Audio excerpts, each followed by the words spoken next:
listen, I think you guys handled the event very well. You guys got paid really nicely. Give us our Can you damn remind? money. Could you remind us if we get the money back by the start of August? Yes, I will. I have a note for it. Thank you. So, demon But hunting gonna time. break your Shit, break I your lost my fucking leg. notes. No, it's okay.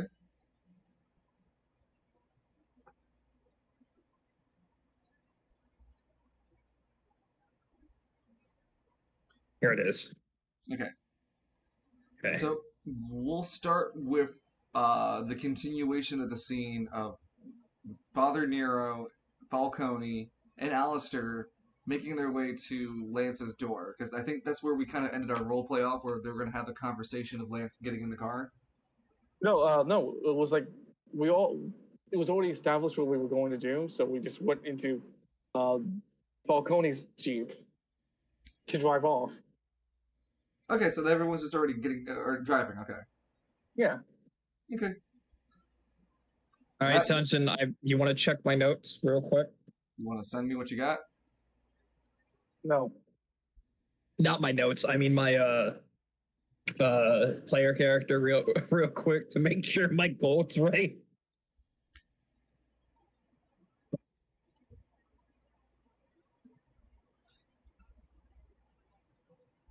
Mm.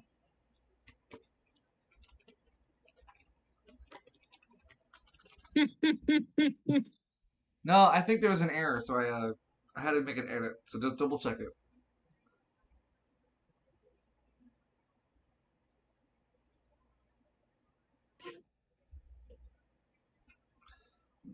Dude died, but they made him go to work anyway. Confirm. Fuck. All right. I fucking love that. God damn it. Lance dies, but can't even have the decency of staying dead. You can't have shit. You can't have the decency of death in West You Bay. can't. You can't have shit in West Bay. Not even the solace of death. Okay, so I need to get a token for Wolf.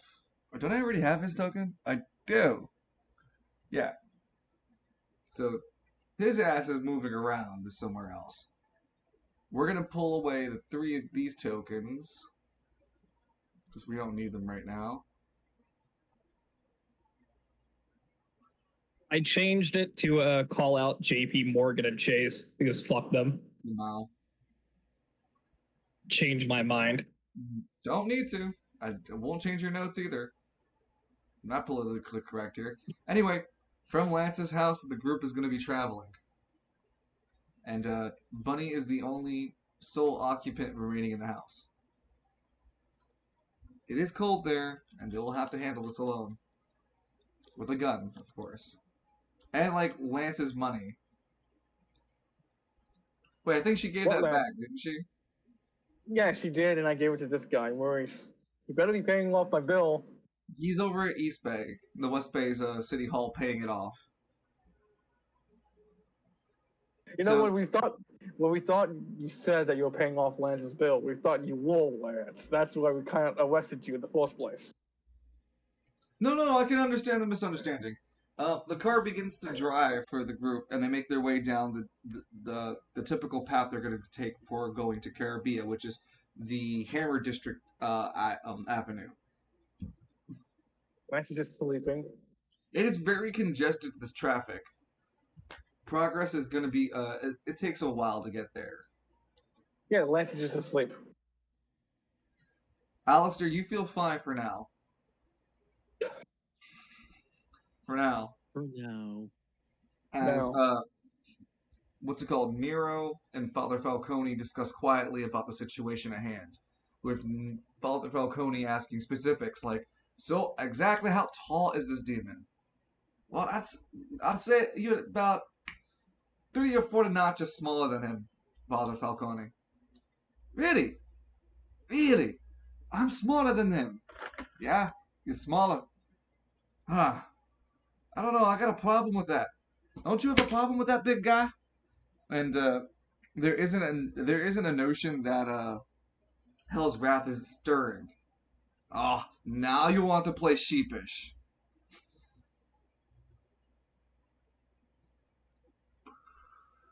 And with that, the camera panels back over to Edmund and Anatar talking over about the retrieval and now the acquisition of the Cimrillus. I already gave you the buff for getting it, right? Yes. The mental link. Yes. Great. Let me make sure on your character sheet. I want it specifically on your character sheet in a certain way. Where is it on your notes?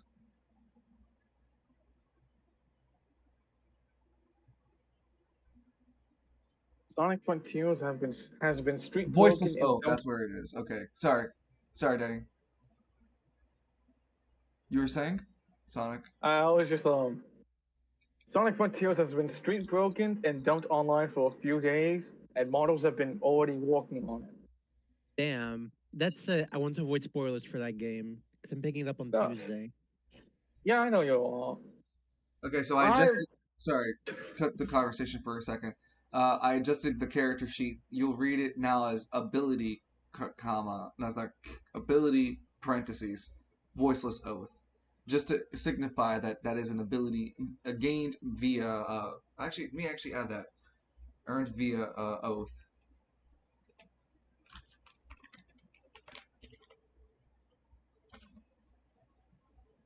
And there is a final oath. There is a final portion of your oath where you get another buff, or you get another selection of 3 buffs to choose from for completing everything, as well as another bonus. But, um, yeah, Edmund, you're still in the illusionary room with Anatar as he's. I think we had the scene where Anatar had gotten out of the bed for the Cimrillus, or Yeah, so yeah, it would have been you two in this illusionary room of his, a throne room in a mountainous area, overseeing idyllic forests and rivers, something that's totally impossible, but still feels convincingly real. So, yeah, just what is the next? what? Do you know where the next Cimrillus would be, my dear Edmund?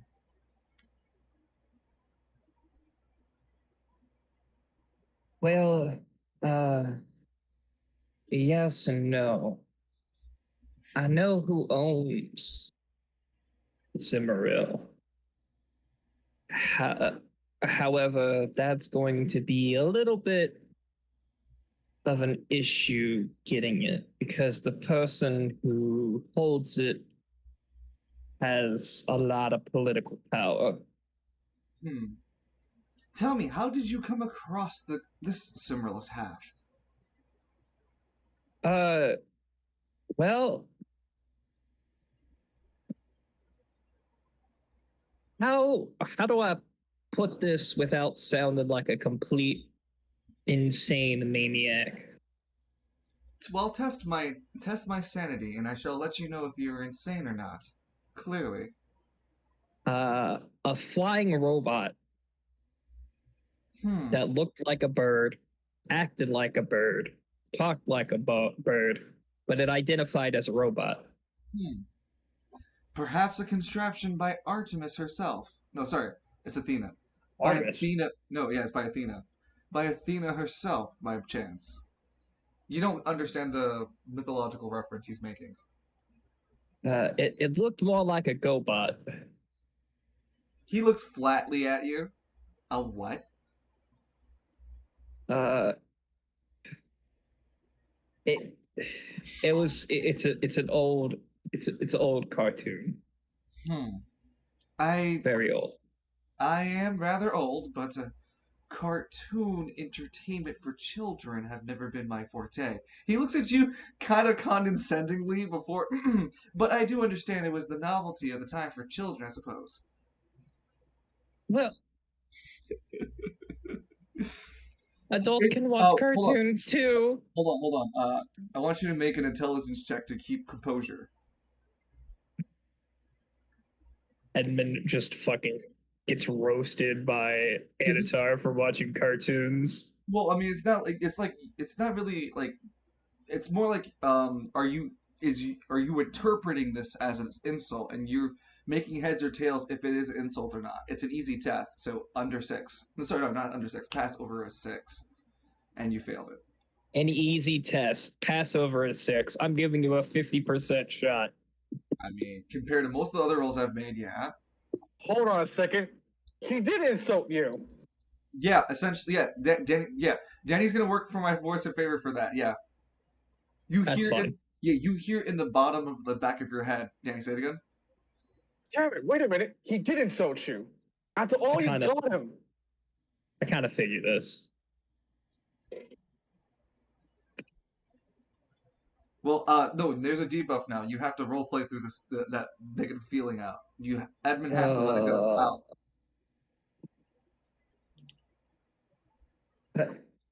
Look, just because they're made for. Wait a minute. Oh. Just because they're made for children doesn't mean they can't have a deeper meaning to it. Do you understand that cartoons were originally made for adults? Huh? Anatar looks over, bemused. Elaborate. Well, considering some of the earliest form of cartoons, there was drinking and smoking and. Make an intelligence check with a advantage. You'll still need to pass over a 6. Many racial stereotypes. Whoa, hold on a second. That's my jam.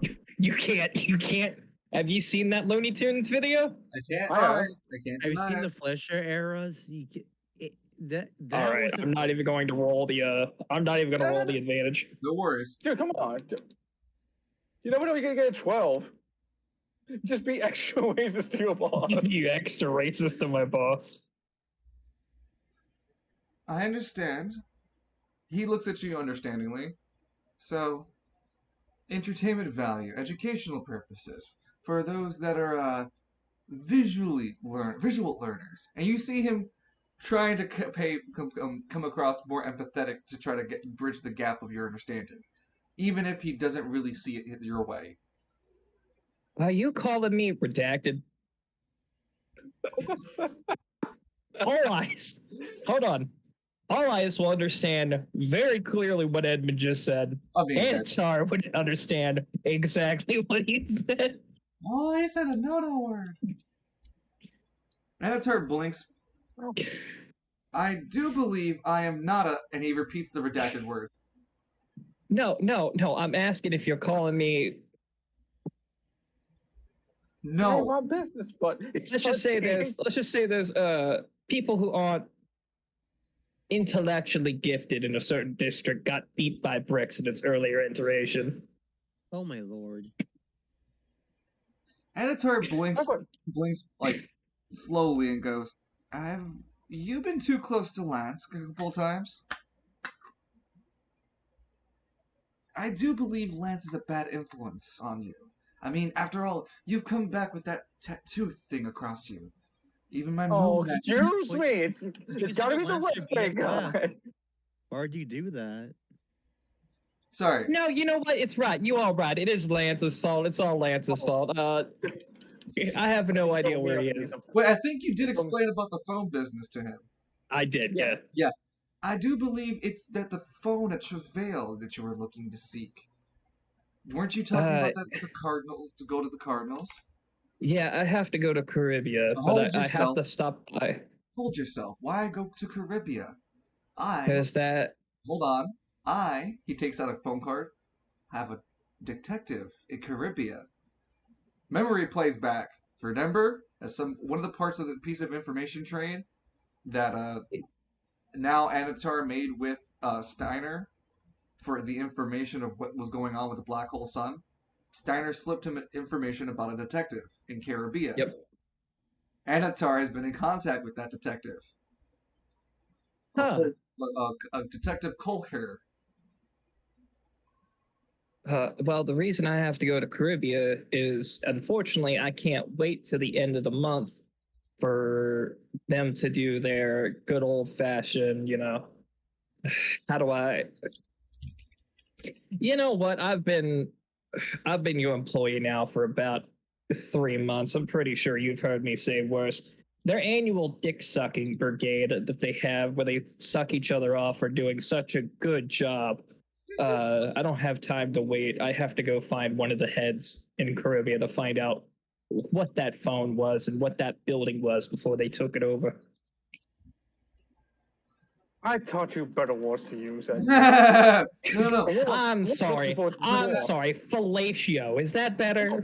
No, the better word to use is dwarf. It's what? Is what?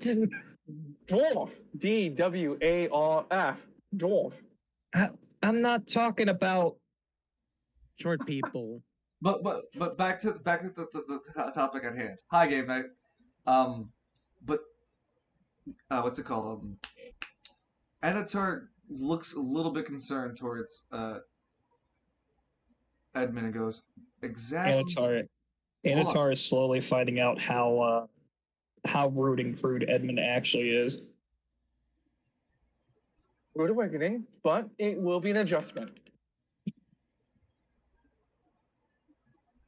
Bro, so here it goes. Anatar, like, I need you to understand, Edmund, that Detective Cole here has been a great asset for me in the Caribbean district. I do know a fair bit of things there, and a quick phone call to our good friend of ours will land us basically any information we're looking for, including information ties towards the Cardinals. I already know where the Cardinals' headquarters is in Caribbean. Well, would you not want to give someone a call and figure if it would be easier or different ways to approach? Oh, yeah. No, I've already talked to some. How much do you know about the Cardinals? I only know that they're they try to be a practice of the yellow color, but from what I understand with Grim Tongue's spy reports, they're more of a gun trading company. Edmund's going to pull out his Glock. This is a holy relic, according to them. Their entire religion is guns. That sounds quite dangerous. You should put that away. They have a man on a cross, or they have a man with a cross on his back. Who normally would be dragging a cross up a hill. I've seen that picture. That picture makes me teary-eyed sometimes. But instead, it's a giant 50 caliber sniper rifle he's carrying up that hill. Well, yes, it does sound quite like a dangerous set of religions. But once again, unfortunate that Spiral City is more of a melting pot sort of religion-based, with no true heir to religionary forms. There was the chances of it, but then they had the color meltdown. That was of the 18XX. No one liked those what days.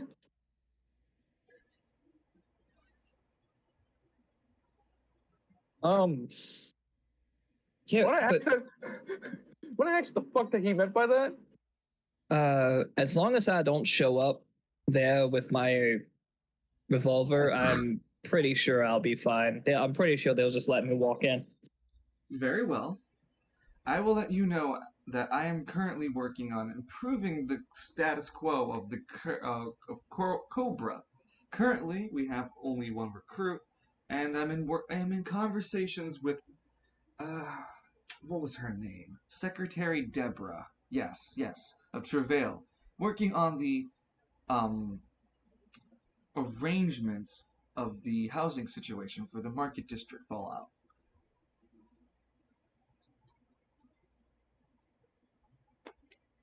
You haven't been back to the Market District since Novus, by the way. He also doesn't know anything about what you asked about him about Novus, but he doesn't know what happened with you in the Novus situation. No, he told him. Oh, you did? Okay. Yeah, because he told him he almost died, and that's why I asked if the scar was still there. Ah, okay. Yeah. So he knows all about what happened. Would speak up and go, so with the Novus Labs, being that you were in this undisclosed district, did you find other Anima users?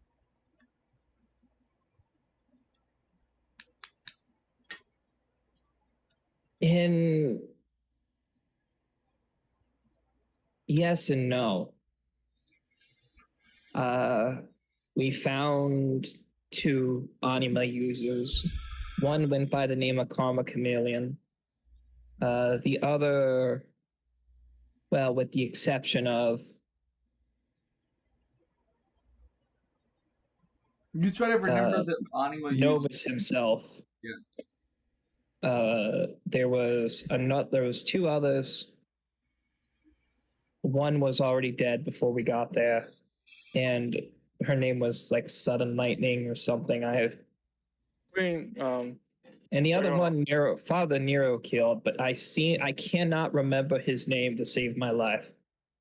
So here's the thing: Sudden Lightning was killed before you got there, correct? But the anima user that died was Crystal V, and she was the anima user for Electric Soul. Yeah, Electric Soul. That's the one I wanted. No worries. Yeah. But the entire anima force was weird. It was dark and it was very, very concerning. I'm pretty sure I could hear screaming. I'm gonna make an Almost. I'll make an intelligence. Well, actually, he can just holding that having the fact that he's holding both the Cymrilises. Anatar gains a greater level of understanding and perception of the world and the things around him, enabling him to make checks on things he normally couldn't do, but because he holds the 2 Cymrilises, he makes an intelligence check. He doesn't pass. Hey, I mean, look, I'm just demonstrating how powerful it is. You remember how you told me about the marionettes that Novus made? Correct. He made advancements to that. That is quite concerning. Oh, while the conversation... Go ahead, keep going. You found a way to strip the anima from the user and then put those users inside mechanical suits. And he shipped those suits. Those were some of the same suits we saw here in the market district. And judging by how he openly admitted to be working for the Heroes League, I'm afraid that the suits are also in the hands of that league. That is quite concerning.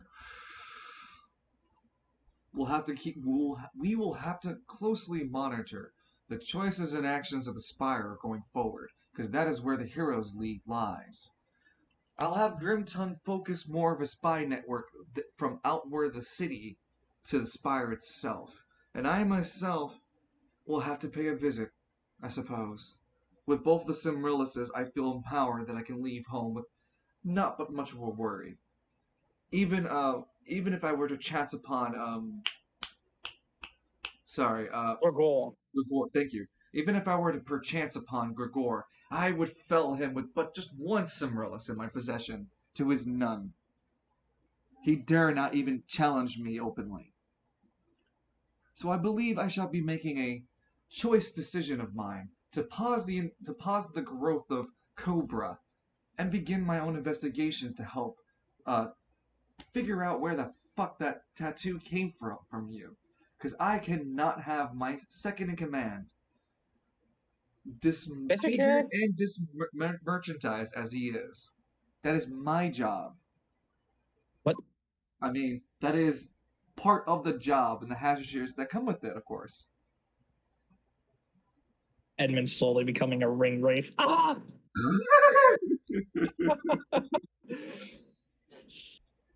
Don't you worry. Stop.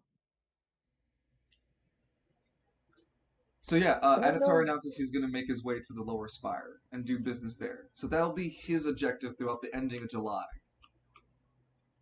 He's not going to continue to try to make Cobra more effective, but he'll leave it to the hands of now. Yeah, for right now, he'll leave it to the hands of the most aspiring member, who's the only person left trying to do something. The anima user for that you guys picked up. Did I announce the power? No. No. Wow, really? All you just told us was what he what's his name? Well, what's his name? I forgot. Raphael. Justin? No, Raphael. And Raphael's the anima user for uh, Matchbox Monsters. Does he have And does he have two triangle. brother? Does he have three brothers named Donatello, Leonardo, and Michelangelo? No, just Raphael. Damn. His sister They named also Venus, died. though, I bet. Sorry, what happened, Luke? Yeah, he became. And the Sierra sister named Venus. I don't know yet, but we'll get there when we do. Look, he took all of his brother's weapons and became one Ronin. Damn it, no! It's just Raphael. Imagine him to be a 27-year-old, more dark tannish Hispanic with a very small widow mustache, but can't grow it anywhere else, and tries to keep it in a jet black swung hair backwards, but it kind of fails on itself as a status. He does pull off the black jacket kind of with the black denim pants pretty well. It's just Nice to meet you. Sounds like Nice. Shaggy. I thought Raphael was dead. He is. I'm Leonardo. I don't like where that joke goes. I know where exactly it goes. So anyway, That sounds like Shaggy. Raphael will be the one trying to make Cobra go better. Evie, do you have any more questions or comments or concerns to work with Anatar, or would you like to move a scene somewhere else for Edmund? And nope, we're going to Caribbean. You're gonna say cartoon. Very well. I shall make my own preparations to prepare myself to go to Lower Spire. After all, it is not quite common that the common folk get to see such royalty join them in the menagerie of walking amongst them. You can see the disdain on his face. Go, shoo, out my room. I must prepare to change. And you see that the background illusionary magic has grown even more intense as the very weather, the air, the smell, everything in the fucking room feels real now. There's no discerning it from that being fake. And at this point, a simple swish of his hand moves the camera from where this pedestal of a kind of God's temple is, where the background was more of idyllic forest. It switches now to a mountainscape that reveals wardrobe that's hidden away. And inside these wardrobes are massive small pockets of rooms littered from wall to wall with illusionary clothing that are just fucking real now. What to choose and to dazzle with? Anatar bemizzles himself with the fashion choices at hand. As Edmund, you would leave to prepare yourself to travel to Caribbean. Edmund's before he leaves, Edmund's going to take one quick glance back, and Are you still in go. the room, or looking out from the room doorway? He's looking through the room doorway. You notice that is. when you're looking through the doorway, you notice that even on the outside of that doorway, the walls are now being manipulated by illusionary magic. That's a mighty wardrobe you have there. Why, thank you, Edmund. I have gained a rather large wardrobe rather recently, due to your wonderful efforts, must I say.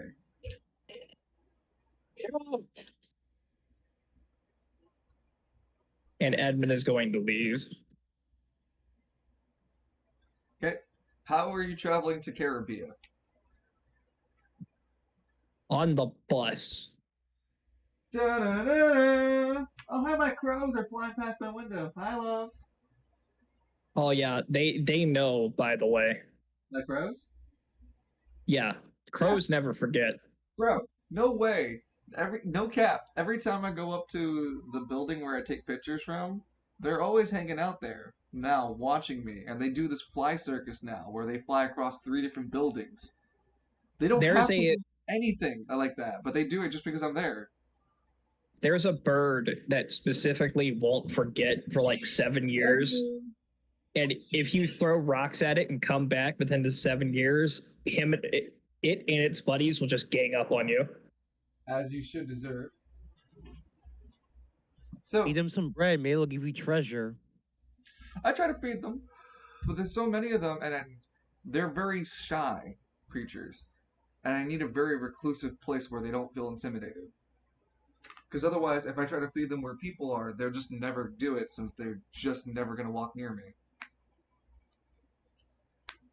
'Tis life. One day I'll have that the seclusion I request, but at the current moment, Edmund is going to take the bus. The market Going district to is still die. the market district's still down though, because we're still in July, the third week. That's fuck. You can take a cab, but it'll just be extra. How much is the cab? Typically, it would be just like 150 gold coin affair, but because they have to go through the checkpoint, or you can meet them outside the checkpoint to drastically lower the cost, but it'll be a plus 500 gold piece. Fuck that. I'm meeting him outside the check. Okay, you just have you have a chance of rolling into an event is all. That's fine. Cool. Before we get to you, Alistair, how are you feeling? Yeah, Alistair, how are you feeling? Well, whatever. You can The hear. You can. Let me pick the scene for you.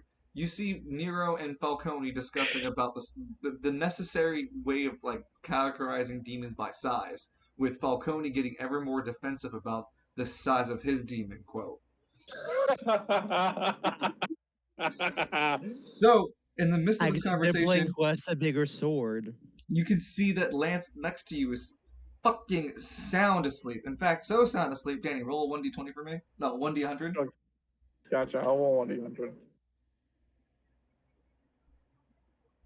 Lance, you have a heart attack. Lance, you're having a vivid dream about demons and the size of demons. Having to have some sort. I was gonna say like I wanted to have like a vivid dream of the events, like like how you could. Okay, so you know how we went to the Halloween event? I wanted like Lance to have a dream about that, but it's completely off. So it's like moments when they were supposed to happen didn't happen, but then like since it's all liminal space, Lance is just constantly going as Anthony, but when he goes down the elevator, instead of like a regular elevator, it's like a mountainous track, and they only enter a small little room, and then they have to go back up, but they find themselves have to go to a staircase instead of the elevator. That kind of weird shit is going on in his dream. That's what I imagined. That's fair. You passed my check, so you can narrate that. And as Lance is sleeping, Alistair, that is when you look at the window, admire life for a few more seconds before finally you get inflicted by a terrible curse. Hey, who turned off the lights? The bad Finally. day for So, no, My wish Alistair, is coming true. for 100 gold pieces, for each one that you can remember correctly, what are the debuffs? I know my strength. I lost my AP3, and then so I got curse AP3 where anytime I do damage, I suffer half for that. I know that my strength is now reduced to 1. Oh, and my range is halved. wait, 300 gold pieces. There you go. You feel your ankles get weakened. You feel your arms lose the strength and the vitality under the muscles of them. And finally, Showtime has this weird, like, orange collar around its neck. The collar is only visible to you, and it disappears without you paying attention or giving it mind. It's a passive thing. This is just to signify that you are locked from your AP3 ability with your anima powers, and this is due to the effects of legendary relic.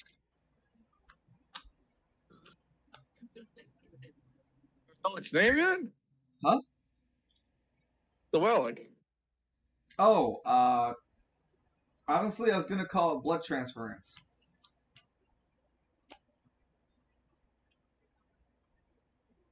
I didn't have much of a cool name for it. Like soul transfusion, sin harvest containment unit. I don't know. Soul Train. That's also a nice one. Soul train. My arms feel super sore now. The heck happened? Nero looks back behind him. Whoa! Hey, did you forget to eat a sandwich, Alistair? We have food, you know. You don't have to go like starving that hard. Maybe I will eat something. See if that'll help me. Lance stalls in his sleep. Then suddenly like goes like ah! Look! Start screaming in pain because we're leg cramp.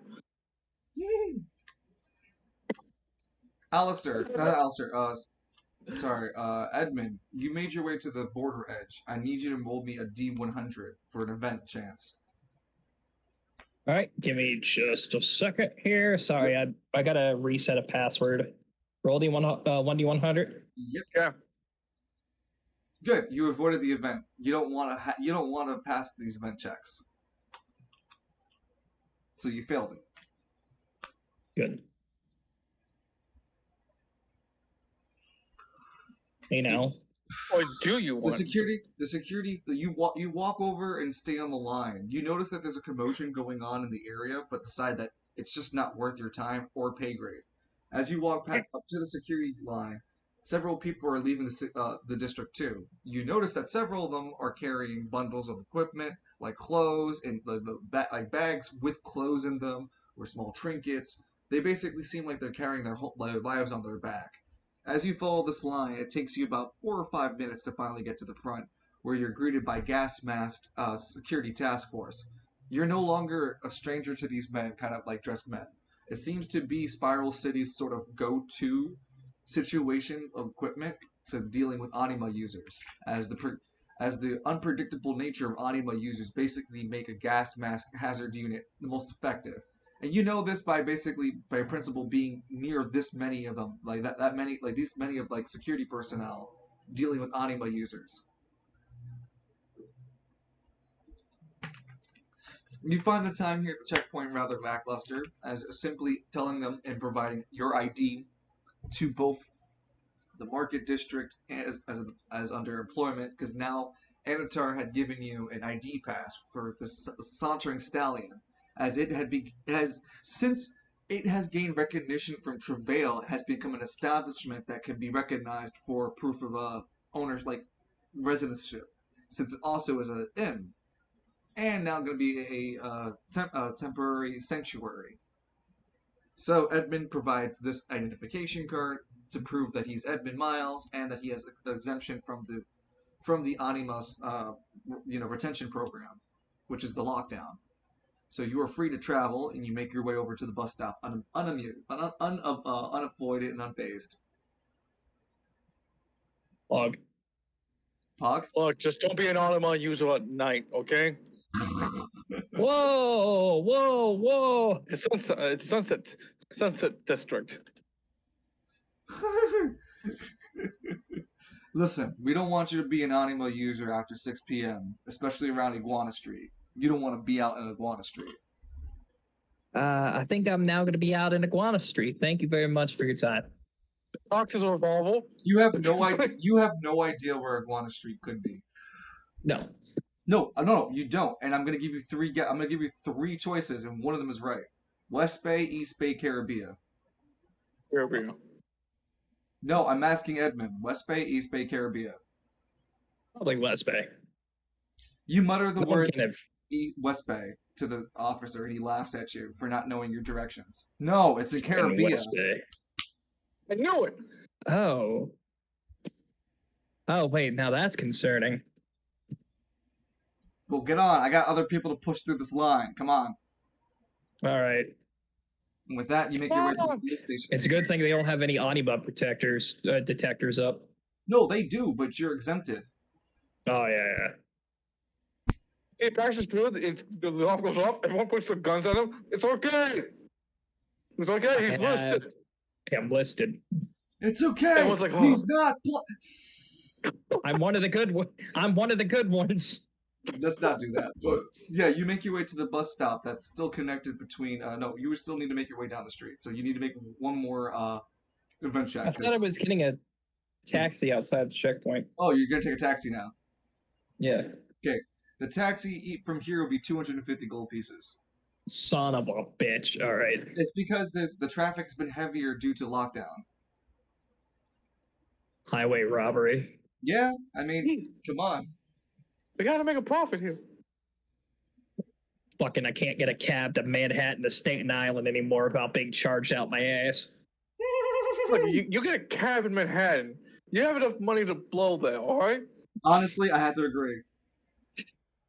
Anyway, you call up the Spiral City cab service, the SCCS for short. You order yourself what's it called, a single ride for 250 gold pieces, and your ride will arrive soon. As you're Oh, waiting, I do not have Devil's Right Hand on me. I just have the Glock. did you leave the Devil's Right Hand I left it. Yeah, I left it at the Sauntering Stallion. Did you mean to? That was yes. Oh, Yeah, okay. that was one of the things. That was the first thing Edmund did when he got home, was put it in his room, Okay, because that's because perfectly Nero fine. said that they would probably take things from him, so he doesn't want Devil's Right Hand being taken. That's fair. It's a legendary relic, and you already see the importance of them. As even a regular aficionado of guns or relics could tell just by looking at it, it's a legendary. That doesn't even require like a what's it called, refinement skill or anything like that. Anyway, while you're waiting for your cab, uh, Lance, you woke up, right? Yeah, he just like had a bad knee. Like, like when you woke up, like asleep. That's what he woke up with. Yeah. Oh, So as you do that, okay. you notice Alistair is quite emancipated. What happened to you? I passed out for like. Looks at the window. What happened to like, almost the entirety of the market district, and you're sick? What Surprisingly, happened? Alistair, you're able to communicate perfectly with nothing pausing you about what just happened to you, and you are fully aware of the deal you made as a person to the deal that was made for Mercury. In layman's terms, Alistair understands that a man named Mercury touched a legendary relic and accepted the buff from it, and that buff debuffs Alistair, and that he has to find this man Mercury in order to free himself. And you can freely communicate this. Yes, it's not celestial knowledge. Loon? Lou? Oh, he's not there. Damn. All that explanation out the window. Well, I'm not repeating it. He's gonna have to watch the VOD. I'm not fucking repeating that shit. It's pretty gay to repeat shit. It's pretty gay. I wouldn't do that. I tell him, but he needs to be here. He's probably taking care Oh of man, how dare you put up this Misha. screenshot of fucking old YouTube. How dare you hurt me like this? And on Mozilla Firefox, no less. In front of me and my crab ragoons? Are you serious? This is how you disrespect me, Loon? I give you a debuff and this is how you hurt me? Yeah.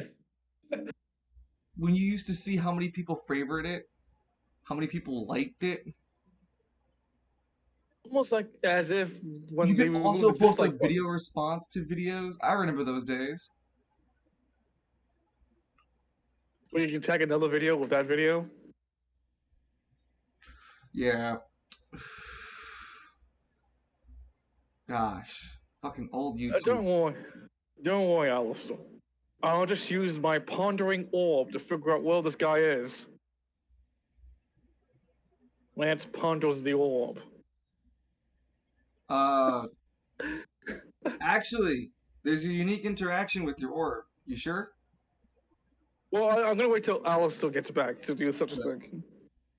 Yeah, Alistair just disappeared. I'm gonna put your name through an AI generator. Oh, Lance McKinley. How old is McKinley again? 28?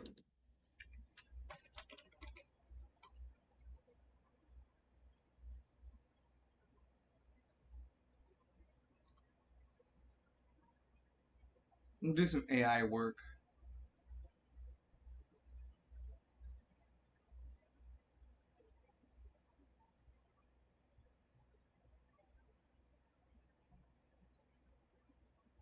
Alright, good. Now I got enough skulls to upgrade this bad boy. Sorry, I had to go to the bathroom. Did I miss anything?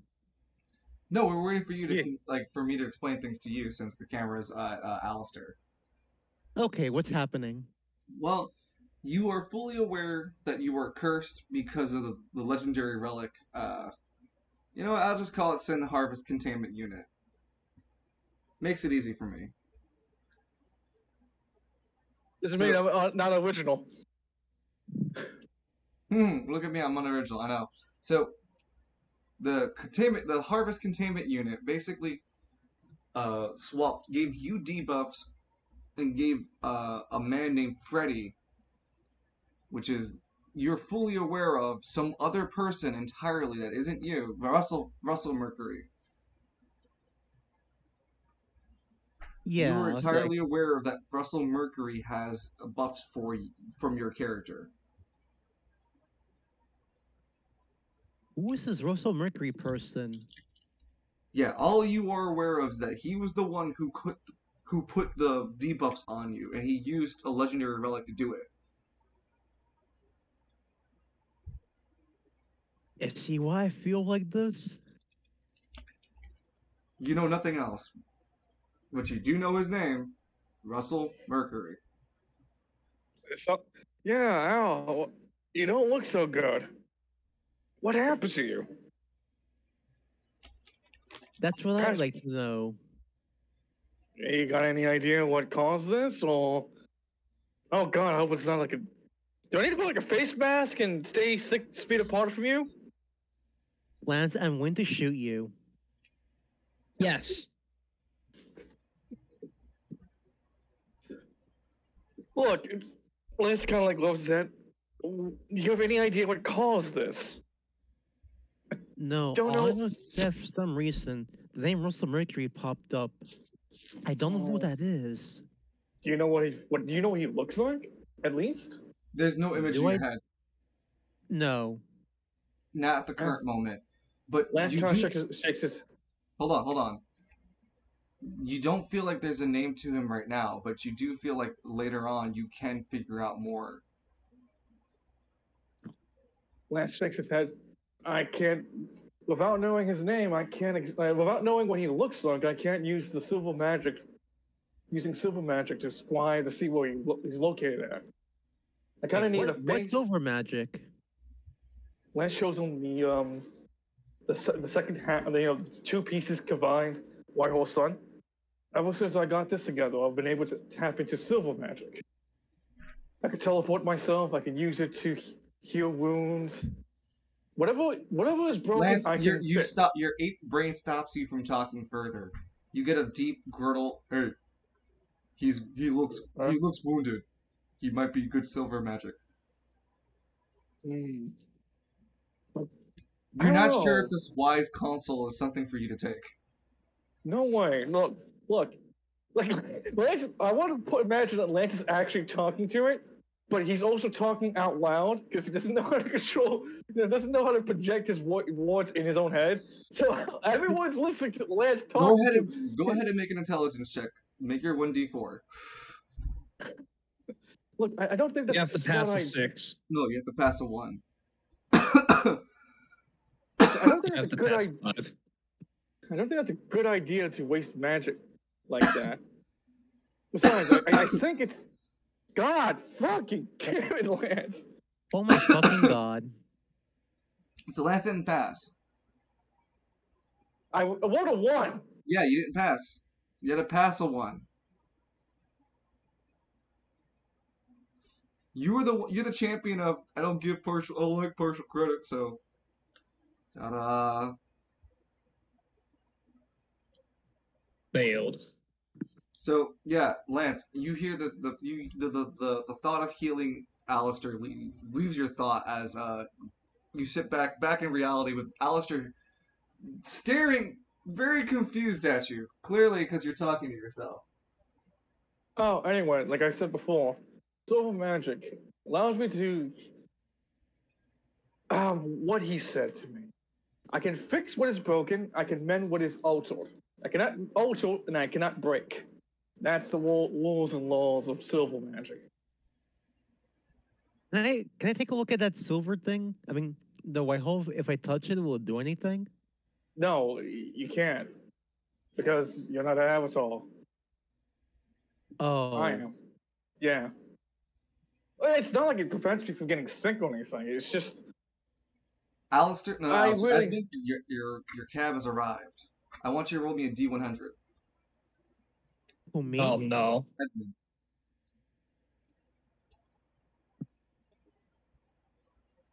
That's ignore that.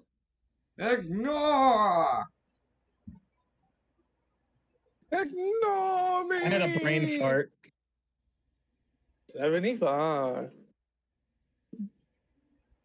You see that you have a regular driver. Oh, thank God. Hi there. I'm here to take you to Caribbean. Yeah, it's my first time going. Do you have any It's kind of busy this time of day. Come, get in the car. We must be going. who's gonna hop in the back? My name is Do you have Cleofer. Cleofort? My name is Eden. Pleasure, Edmund. It'll take us about 30 to an hour. The traffic is heavy this time of day, due to the lockdown in the market district. Yeah, that's fine. Everyone's leaving. Yeah, I can see that you are too. And he starts to pull up and drives off. In that same time, you guys are in the in the pussy in the church wagon. Make your way to Caribbea's West District, where you have to Did you disrupt. almost call it the pussy wagon? Yes, you guys finally approach Caribbean, but you have to disembark because Caribbean doesn't have cars for other districts. You have to walk there by foot. Sort of the way of the land. Also helps Yeah, we know prevent. the rules. It also helps prevent a lot of casualties. So I Yeah, am because they going can't to. handle Hmm? they can't handle GTA rules. No, there's actually some main streets going through it. You guys are going straight to the bridge. So if you told that to the security, the task force, they would just let you drive through the main downtown area over here. So they let you drive this way. Edmund will be in his taxi, being driven about 7 paces. Yep. Alistair, you have a chance to chat with Lance as the as the van is being directed down a different path and whatnot, getting ready to get to the bridge. All right, guys, we're about, I'd say, 20, no, not 20, 2 or 3 more minutes away. We shouldn't be expecting any more delays, and we'd be by that bridge Lance was talking about. That's where the thing is, all right, Lance? We're not Yeah. wasting our time out here, Lance. Lance, I feel like you're onto something, but then lost it. Can you try to remember again? Can I help? We're number Can one. While you're explaining the silver magic stuff to me, I feel like you were Yeah. trying to say something else, but you kind of lost it at some point. The primordial voice inside Lance's head. You can heal him. Roll Oh. a D1, a D4. You're Hold passing up. a, you're Can passing a Showtime one. help? Can Showtime help Lance with that or no? You decrease his dice to a D6 temporarily. A You 5. Oh, spend I'm gonna AP. quit that. I was about to quit that. Lance, you Like, physically feel that something has jolted inside the back of your skull as Showtime has placed a mystery card on the back of your head and then reveals the front of the card to be a king's card, giving your brain the royal flush that it needed. Look, I'm coming up with this on the fly, but yeah, I know. Lance taps into his inner authority and grabs Alistair by the throat. What was the no, dang, I didn't. You gotta speak coherently. What was that? like Lance taps into one of his emotions. It's authority. So he grabs Alistair by the throat, like, where are the damn hostages at, civilian? Then he remembers, wait a minute, I don't have that kind of jurisdiction, even with fucking Lance, Or these guys. Alistair just kicks Lance in the nuts out of reflex. It's a joke. It's a joke. No, I think it'd be more like along metaphysical. No, it's something else. Whatever the case is, Lance's brain's like, you can use silver magic to heal Alistair. Oh yeah. But what does that do for us? If Alistair is healed, then we can perform better in combat. Yeah, yeah, lads, we want to fight better. Come on, let's do it. I mean, but we're physically tough enough to handle any blow, right? Yeah, More, obviously, but we could more. use more people to help us to fight. Yeah, hold on. More allies mean you're not gonna get hit as hard. Cause friends help. Remember when you solo street fights? And you have the brain working at max capacity trying to pump Lance with memories of getting his ass whooped by a 4v1? I want to imagine like when he says his ass kicked by in street fights, and this pants to Lance like tag teaming with Maurice to a single street punk. Everybody was kung fu fighting. Do-do-do-do. I think you're remembering the wrong memory, brain, but I'll walk with it. Lance uses the last charge within the White Hole Sun, which is a level 2 spell, to attempt to heal Alistair of his ailment. When you charge and pull in the power from the white hole sun orb, there is a brief moment that you were given this clarity you haven't realized before, but there's something damaged in you. You are incomplete, and the white hole sun reflects that incompletion onto you. It is the white hole sun is what some would consider near perfection, but for you, it reflects that imperfection of you against its surface. And you can see that there are broken halves of yourself in yourself, Lance. Mentally, you're not capable enough to understand what the metaphoricalism is all about. But literally, you look like you're broken in the reflection of the white hole sun.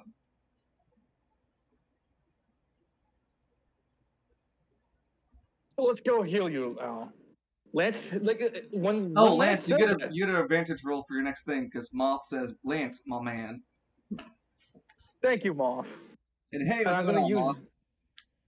And I wanted to mention that when Lance sees all that, it took him like a maybe a minute or two to respond back to Al. Let's go heal you, okay?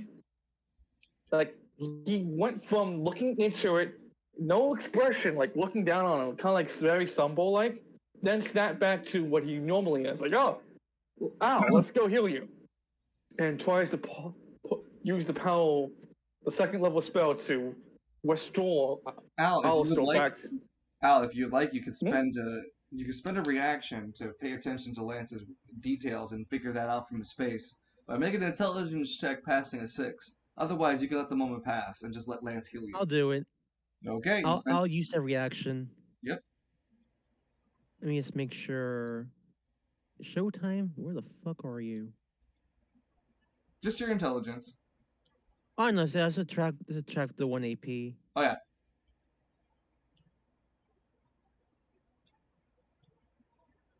I think I had to give you guys red font instead of yellow.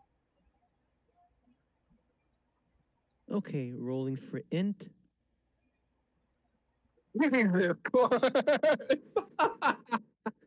Wow. Okay, that's just a. Since he wore the fucking nat 12, I have to go into full detail about this then. For what? Lance's expression is one of utter despair.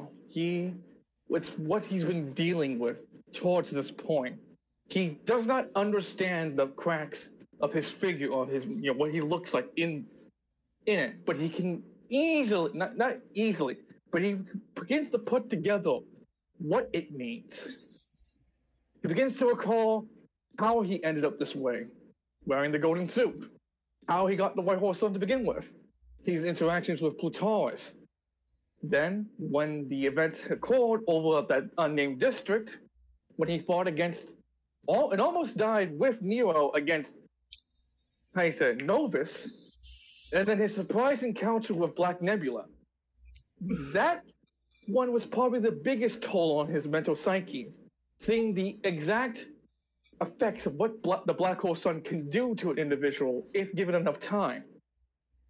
It's been weighing down Lance heavily because of their interaction, how he felt, how he barely escaped out of its dark clutches, and now he's essentially trying to stop the apocalypse, but he also wants to help Nebula to get out of its clutches. He knows how terrible it feels to be in that darkness. All the times he used that power, it didn't help him. It caused more destruction. Something So that Nick let's wind this down just a bit, just to say that in his expression, Alistair, you can see Lance is really trying to work out something mentally painful to him. There isn't that usual smile that Lance carries about him with that carefreeness that he usually carries about with him so recklessly. At this moment, Lance actually looks like he's a little bit older and a little bit more mature. And it's something that a look in Lance that you would probably never guess he'd ever grow.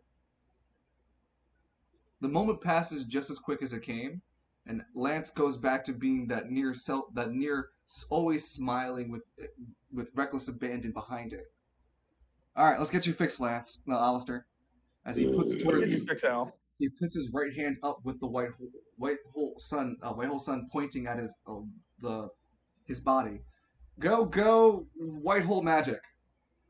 Nothing happens. Girls, celestial silver bullshit. Nothing happens. Go, silly energy. Nothing happens. Go, soul silver. Nothing happens. Finally, Lance decides, heal him, damn it!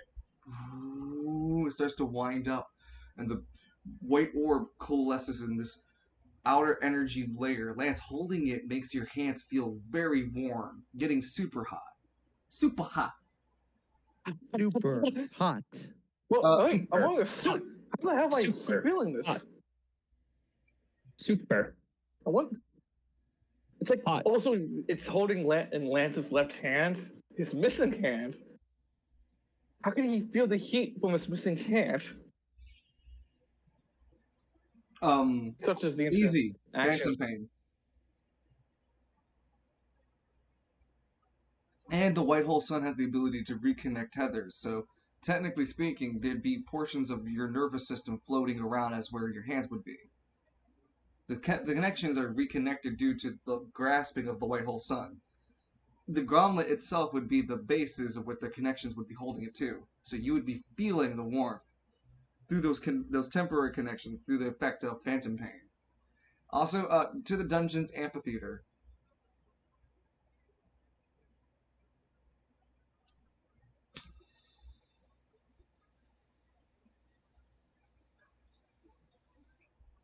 I'm pissed. Sorry, Yes. I just needed to make a switch in scenario area. So anyway, My sanctuary, yeah. Alistair, Is it you anything? you gain temporary D12 in strength. Holy cow! Now my arms feel like they went the opposite direction. Not only do you feel like your body's been rejuvenated by this glowing silver energy, but you feel a temporary like eminence coming, like a temporary uh, bountiful energy coming from the energy light itself, and it has increased your physical physique just a little bit further than you normally are, giving you a temporary buff to the next fight you are engaged in.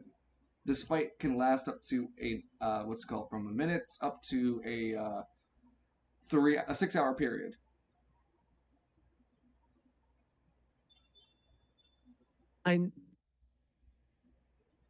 It's amazing.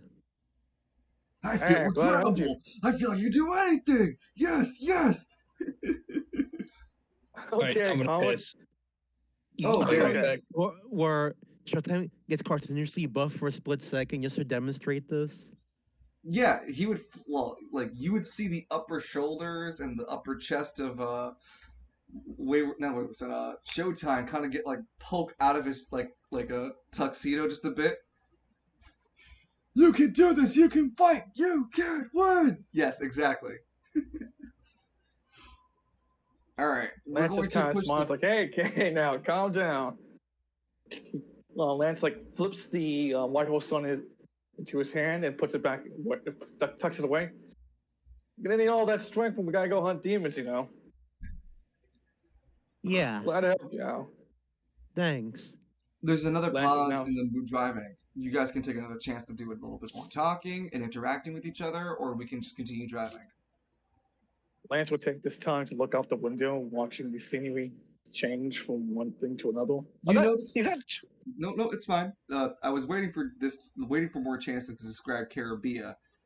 As beforely mentioned, Caribbean is a district that's largely divided into 4 different cardinal directions: north, east, west, south districts for its respective reasons. And in this huge ass division, there are these large building block walls that divide the outermost districts from each other. The only real connecting is the main line traffic line. This mainline traffic line doubles up in traffic for traffic above ground and below ground, allowing people to move across Caribbean uh, either through underground private grids or through the mainline highway that you're currently on. You're currently on the main highway. Not Falcone, but Nero pennied up the cash for the toll to get here. The bridge here is very rarely used. That the area that you're going to. The only times people tend to go up to this portion of Caribbean is if they're specifically looking to get into the undisclosed district over here and commit whatever businesses they can't even in Caribbean. Because even Caribbean has some sort of laws that they're bound to.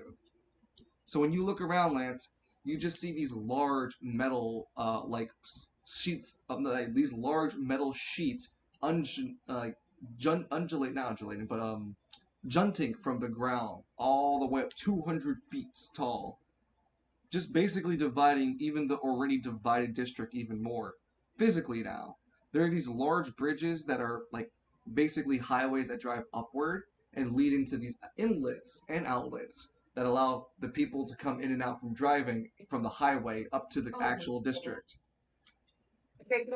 It's like 110 feet high, this platform you have to drive up to.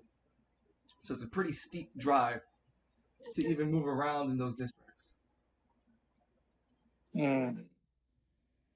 Overall, Why it's do a we very even? boxy district.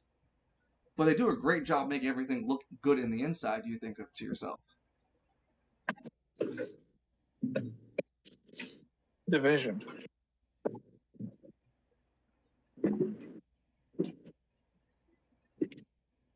Does Alistair want to do anything? So Lance only got rid of the strength reduction, but what about the curse AP3? Nothing that could be done about that? No. No. You have to find Freddie. You have to find Russell Mercury. Also, we're up to 7 viewers. Lucky. Actually, never mind. Our question since we brought it up. I know that Alistair will get hurt if he directly damages an enemy right now. But what if he, I don't know, he shot an oil tank, the explosion hurt something else? Will that still damage Alistair? And Alistair, you get an advantage roll from Moth. And I'm thinking, you're still indirectly responsible, so yes, and I'll take half of the damage off. So indirect, it's a quarter damage. Okay. Yeah. All right then. And now we're just waiting for Evie, because, well, not really waiting for Evie. We're going to continue moving forward as Evie's just making his way to Caribbean. Caribbean, as you guys are much faster along.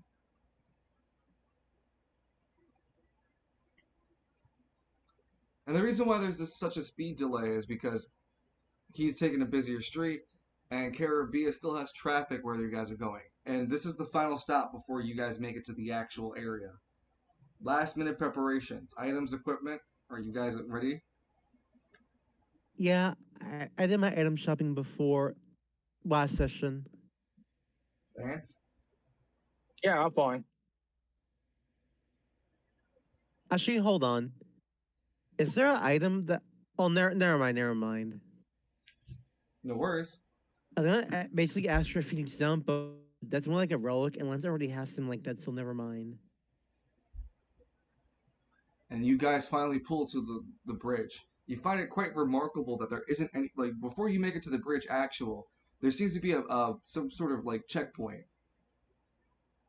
there's a man who's sitting there with wearing a military not a military outfit, but like he's wearing black military garbs. It has chest like many chest pockets and whatnot, and it has one of the phrases "Caribbean Police" like, in white bold statements on the top left of his chest. The man is looking reading a book, and he's standing next to outside of the booth that he would normally be sitting in. He's reading a book that you can't see the title or name of, but you guys approach the checkpoint and you see that there is no other cars coming for quite some time, if ever. It's quite quiet, and the man is chewing bubblegum. Sorry, 1 second.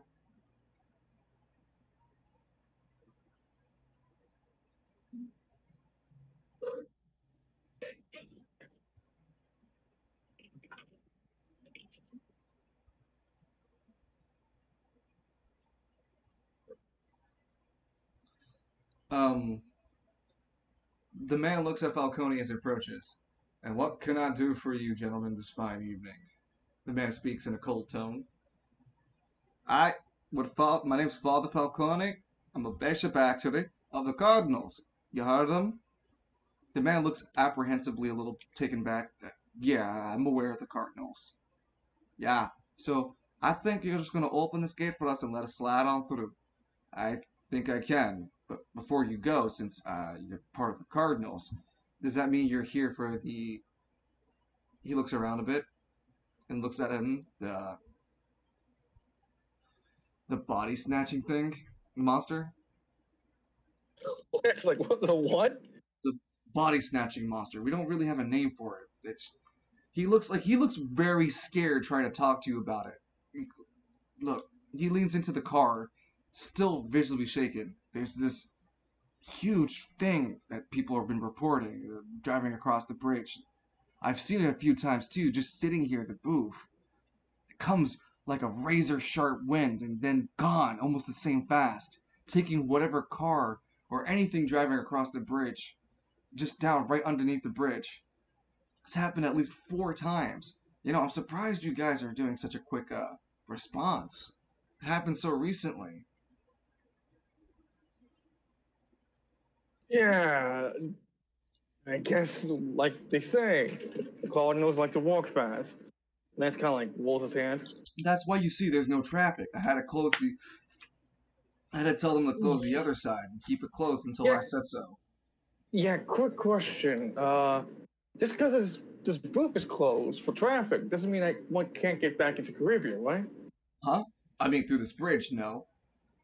I mean, like, if someone wanted to get into Caribbean, can they still use this bridge to get to it? No. The only way to Caribbean is through here. I mean, if you're suggesting somewhere underneath the bridge, I would think only the sewer pipes, but you'd have to be pretty fucking mad to go through the sewer pipes in Spiral City. Don't you know the stories of the Spiral City crocodiles? Yeah, I'm from West Spain. Those shits are real, I know. Yeah, West Bay crocodiles. Well, they're more like alligators. Everywhere else has crocodiles, apparently. Hey, those can go 30 miles an hour. Welcome back,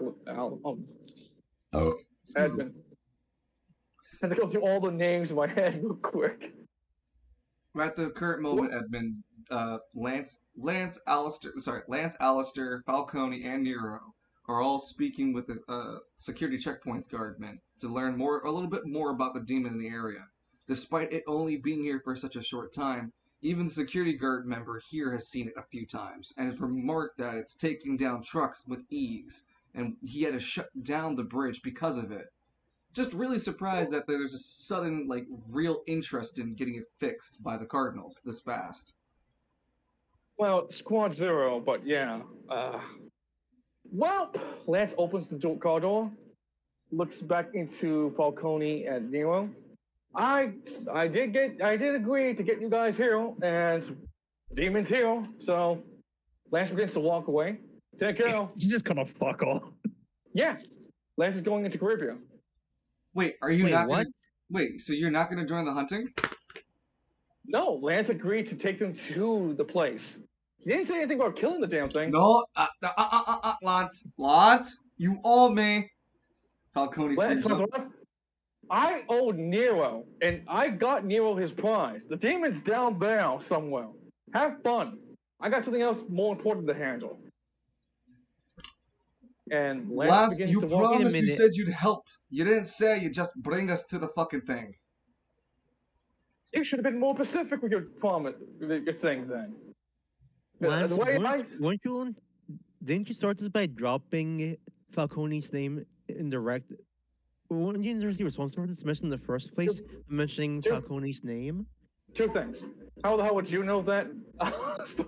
Oh, right. And two, if I dropped his name, why didn't he chase down Falcone over in the Caribbean? He had all the, in that sense of logic, he would have known to go there. Instead, he decided to drop here of all places. Why is that? I don't fucking know. No one I care. These guys want to be the demon hunters? Let them. I got more important things to do in Caribbean since I'm here. Thanks for the free ride. I'll see myself back home. Lance begins to make his way into Caribbean. I know that Falcone wouldn't let you walk away that simple. I know, deep down inside. But I He can't. Huh? He would not. He would not let Lance leave. So he would get out of the car and like try to stop Lance? He'd get out the car and pull out a shotgun and go, Lance, I ain't giving you a chance. You blew up a truck up, you blew up a bus on me, you fucked my life. And I've been you want me to throw me? and I've been throw damned ever since I've been fucking dealing with your name. So Lance, either you fucking come with me or you have to have a conversation with my little friend. And Nero, you'd better keep Lance down for me. Nero rolls his eyes. Do you have to really get me involved, man? Nero gets out the truck. For fuck's sake. One moment you're telling me I'm the threat of your fucking existence, and now you're telling me to go help you kill a demon that could kill you? Make up your fucking mind, old man. I'm getting sick and tired of hearing that same shit over from you, over and over again. You destroyed my life. Yes, I'm a Christmas alcoholic. Fuck you. I'm getting sick and fucking tired of it. There's only so many times you can push around Lance McKinley before he snaps. This is the moment. I have some other fucking business I should be taking care of instead of this. Why don't you do us a favor and actually do something for Squad Zero for once? This could be the best opportunity for you, and I don't be there to fuck it up for you. Since I seem to be the catalyst for all your fuck-ups. Even when I'm not goddamn there. Damn. Yeah. Falcone stays silent, lowering his shotgun slowly, letting the truth sink in.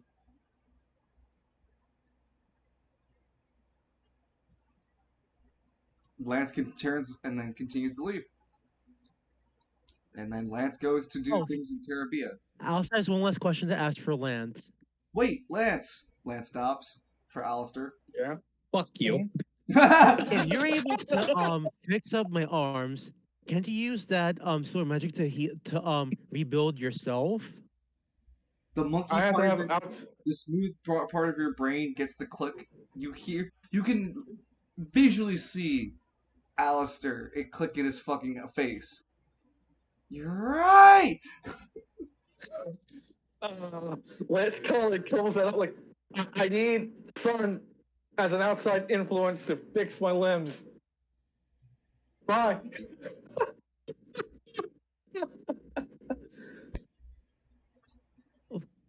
Yeah, but when Lance is leaving and he will go over to the guards and be like, "Hey, excuse me, real quick.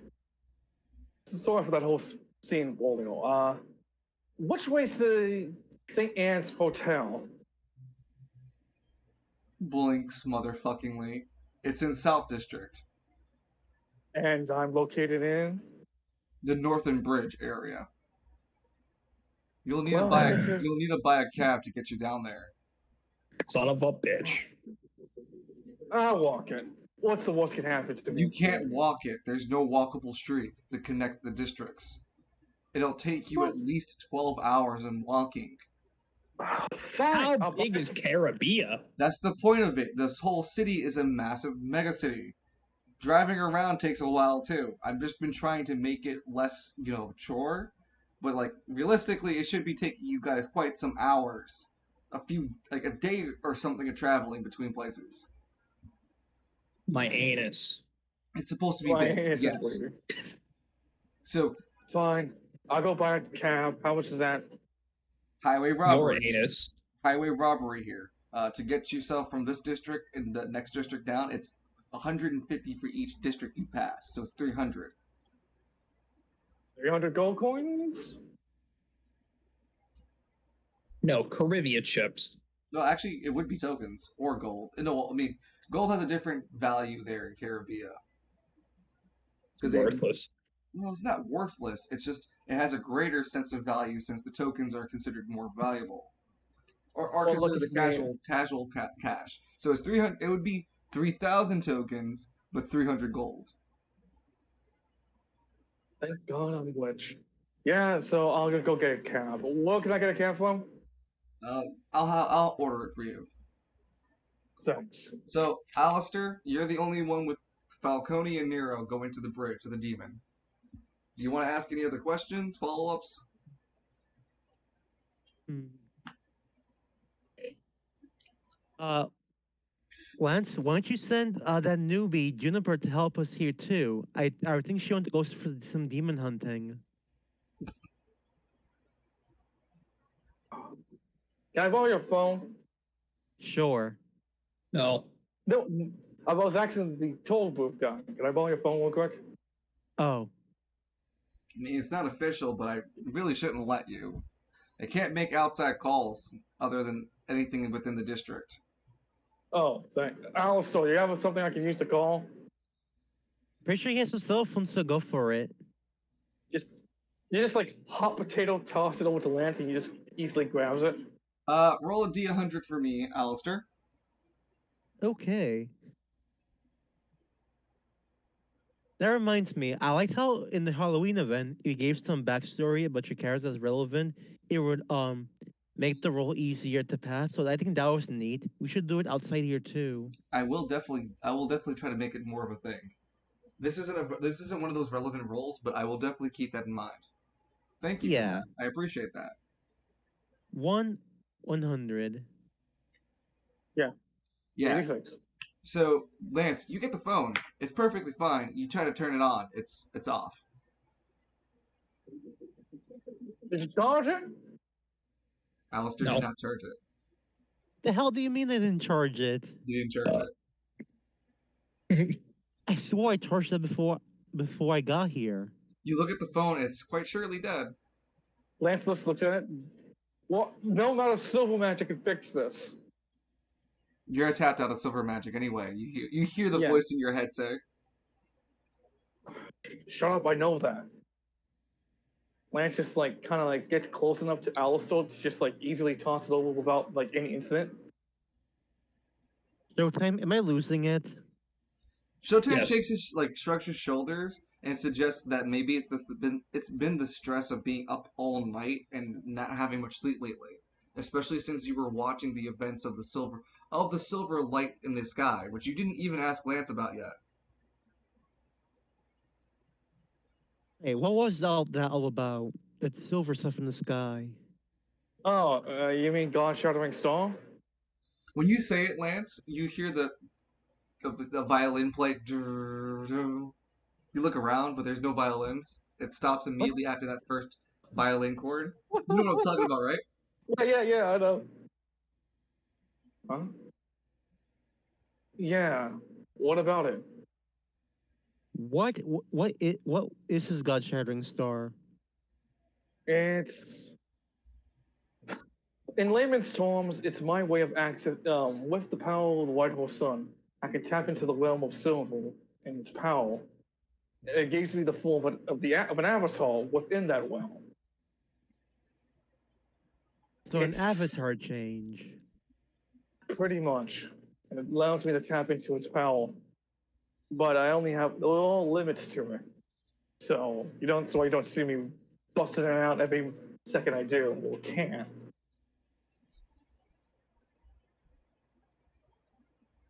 Look, I got some important stuff to handle. So, All right then. Falcone, this is all up on you. You get Alistair killed, I'm blaming you for life. Then you see how it fucking feels like being a laughing. You're being the poster boy for being blamed all the fucking time. I don't go running around with the tissues wiped around your ass about your situations. Go and deal what you gotta deal with, Lance.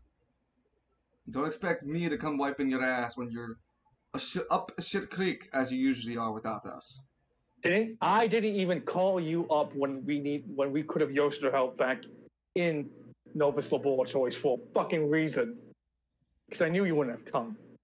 And Lance goes right back to waiting by the booth. Well, with that out the way, the group, like Falcone, pulls forward and drives towards the bridge, which I'm gonna try to get an AI generated image for it.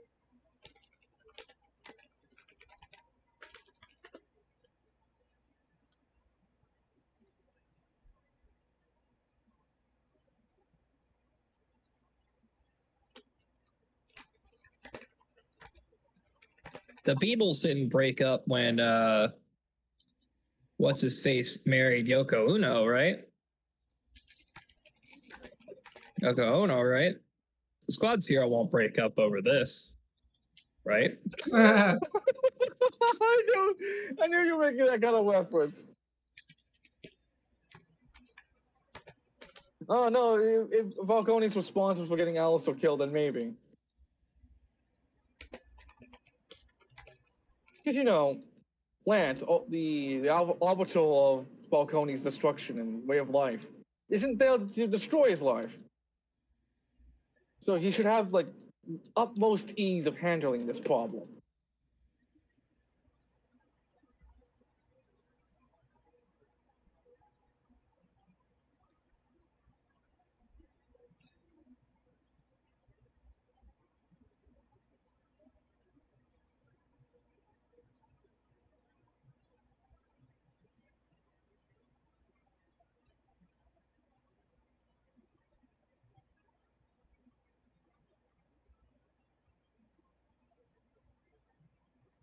Sorry, I'm just reading something real quick. Wow.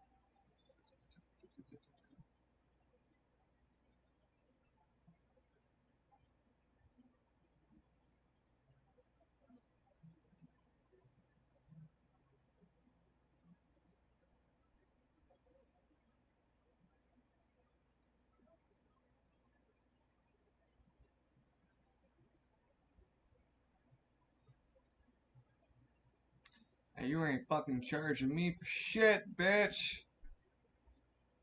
Sorry, What? I'm looking for a website for AI generated art, but apparently the word You can't use the free one you doesn't used mean before? free. What about that one website you were using the other day? Dolly? It put up a fucking paywall. Wow, just in time before the event. Yeah, After right? the event, sorry.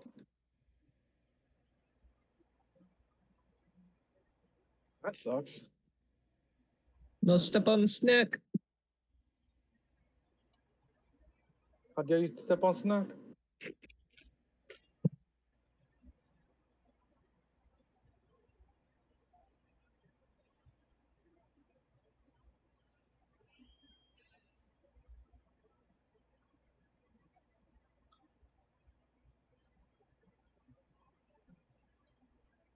I think I told you that story one dungeon where this guy was making artwork on Twitter, on Twitch, and then suddenly someone used AI imagery to take that artwork away from that person.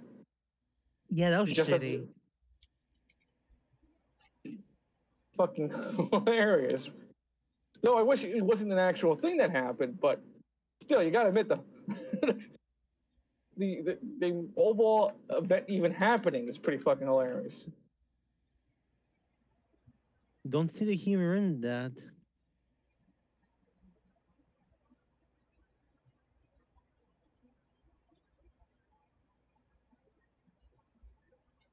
Okay, hold on. Let me see if I can get this thing.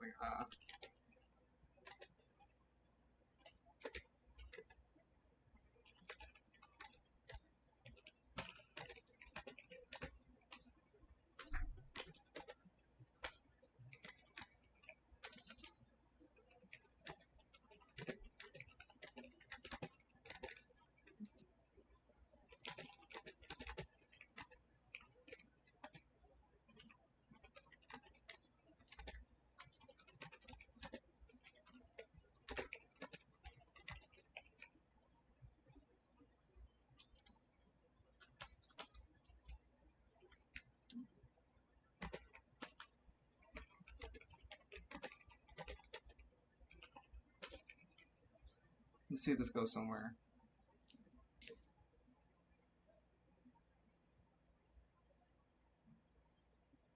A Pikachu fine dining with a view to the Eiffel Tower. What? Some of the things people have used. People are really weird. None of these are exactly what I wanted.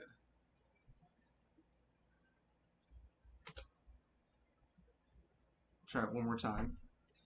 Edmund, whilst all that commotion has happened for everybody else, you have gotten a lot closer with your truck. With your, excuse me, why are we here?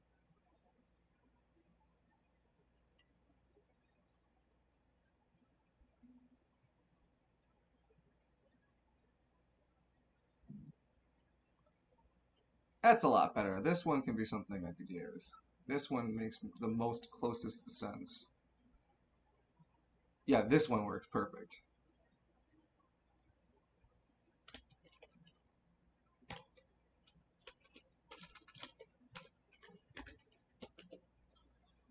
And let me just add that as an image real quick on top of the stream.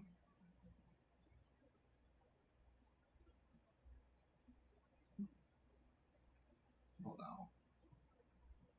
Let me get that smaller.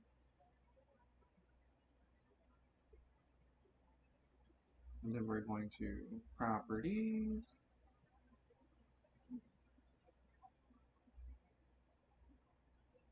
Huh, I still have juicy ass pictures of that, huh? Gotta come back for that later.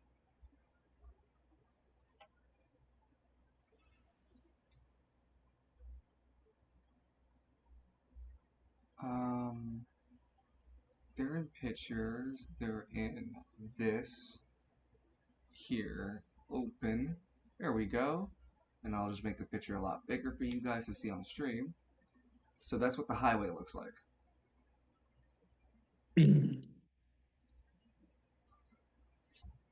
Just want you to imagine that the highway that you're on right now, it has this water barricade once past the military checkpoint. Edmund, you make your way down. Very close to Caribbean now. You're going to be dropped off at the west section unless you have a specific place you want to Uh, which one were they dropped off at? go. The bridge? The north bridge. Uh, They're at the north bridge. Where exactly is my destination I'm going to? Because is it north or east? You're going to the North District. How much do I have to pay him to take me to the North District? You're already paying 300, right, to get to Caribbean? Yeah. Yeah, so another 300 to get to the North District. That's highway fucking robbery, but I'll pay it anyway. Thank you. I appreciate your contributions to my driving. You see, It's it's not a problem. I just forgot where I was going. You see, you helped to feed the many children that I sired. How many children do you have? I have many children.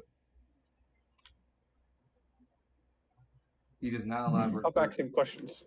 He is not allowed to elaborate. No, he is not elaborating further. I have many children. I have seen many of the beautiful women of this world. I have a soft spot for children. So much I do child not. support this guy has to pay.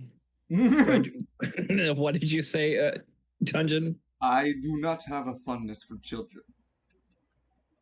Well, I did a lot of volunteering over. That's why you use protection, kids. I must ask you I a have question. Do you know about the Heroes League? Yes, I do. Ah, good. They are superheroes, and I am very fond of the Plutaris type. Always defending the citizens and doing what is best. And that is what I live my life as principle towards. Well, that's respectable. Plutaris was... He was all right, but my favorite was the... my favorite is the wooden the wooden one, with the like metal balls for hands. Huh? Who is everyone in the Heroes League is known, right? Yes, they have a so there's the Sentinels who are underneath Plataris. Black Nebula is part of the Sentinels. There was the The, other members, if you the remember. one from Tekken, Yes, the the one Mokujin. that's what is its name? The Momochian. wood, the wood dummy Mokujin. It's called I'm really Mokujin, but I call it Momochian.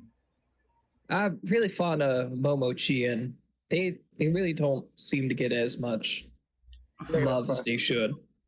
Well, to be fair, Momochian is a naturalist hippie, and I don't even believe that Momochian deserves the place they have on the Sentinels. I believe that well, just give me a second. I believe that the other snuffed candidate, his name was Desideris, and his anima was Otherworld, and I believe that he was the contestant that should have won the competition. He seems to be referencing something you don't know. Why does that sound familiar? Competition? I've been following the Heroes League all my life. I don't think I can remember the competition. It must have been before my time. No, you can make a 1d100 roll. Your backstory grants you a plus 20 modifier. Typically a 40 to pass, but you get a 60. Yeah. Whoever bought Edmund's apartment also came across like a bunch of modern posters of the Heroes League that No, I he would just assume didn't Edmund have took time him to with bring. him. I would assume Edmund took him with him into his Oh room. yeah, Edmund took him with him, but he probably left like one or two that like just came out. Maybe one that just came out, like a postcard or something. Whatever. At that point, yep, you pass. So yeah, you are fully aware of the competition that took place to settle the missing vacancy of the Sentinel group.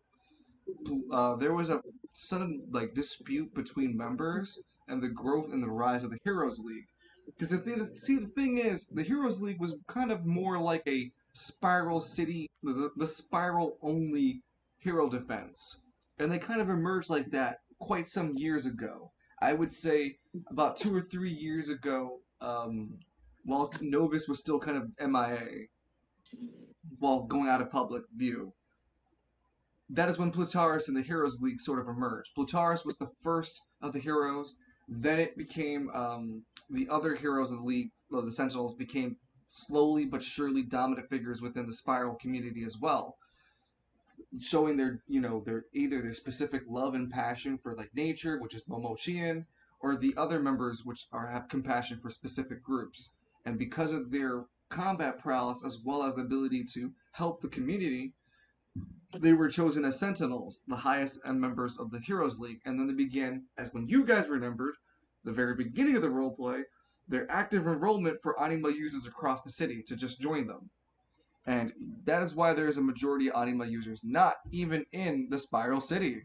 Most of them are in the Spire, part of the Spiral City's train. That's part of being trained from the Heroes League. There was a whole competition you guys didn't even go a part of. This competition was what Edmund knows as to fulfill the final vacancy in the Sentinels repertoire. And there were a lot of Anima users that were favored to win. You specifically remember roll a 1d100 plus 20 to this result only gives you up to a plus 30 to a 35 or under. Ooh! Woo! You remember the name Desideris. You remember the name Desideris. It was this about 5'10", kind of tannish man with a heavy goatee, patchy cheek hair, but a mustache with curly blondish hair that comes up to a ponytail with a very Afrocentric ponytail. He has a bandana that he wears, and on the bandana it says with a large it says "Drive" on his bandana. He wears black shades, black tops, jet black pants that come down from him. Desideris was a favored to win because of his anima power of Otherworld. You remember the details specifically because you remember Desideris. His anima was otherworld. It allowed him to tap into ethereal fire magic, and he can create either temperature changes or direct fire constructs, much like Dust and Ashes. Except his Uh-oh. except his manipulation came with a different approach. Whereas Dust and Ashes can increase the temperature of things, uh, Desiderus with Otherworld created an intolerable temperatures with making small constructs. You can make something hot, but you can't create a fire. Desiderus can create a flame from his AP1. Is that the basis of your anima? Because as Desiderus uses Otherworld, his body becomes more and more corrupt with the ethereal flame magic that he's bound to with his anima, Otherworld. Essentially, he gets to eventually snap into a more devilish form, which everyone in the crowd enjoyed, and they called that Sin, his other form. Oh no. When he's in his transformed form, he is this larger than life hell beast, much like Hell's Wrath. The only difference is that he's a flame construct as well, so he's a large flame construct. If you want to take a better image of your mental capacity, imagine Ifrit from Final Fantasy. I've never played Final Fantasy. Do you mind? I can send an image.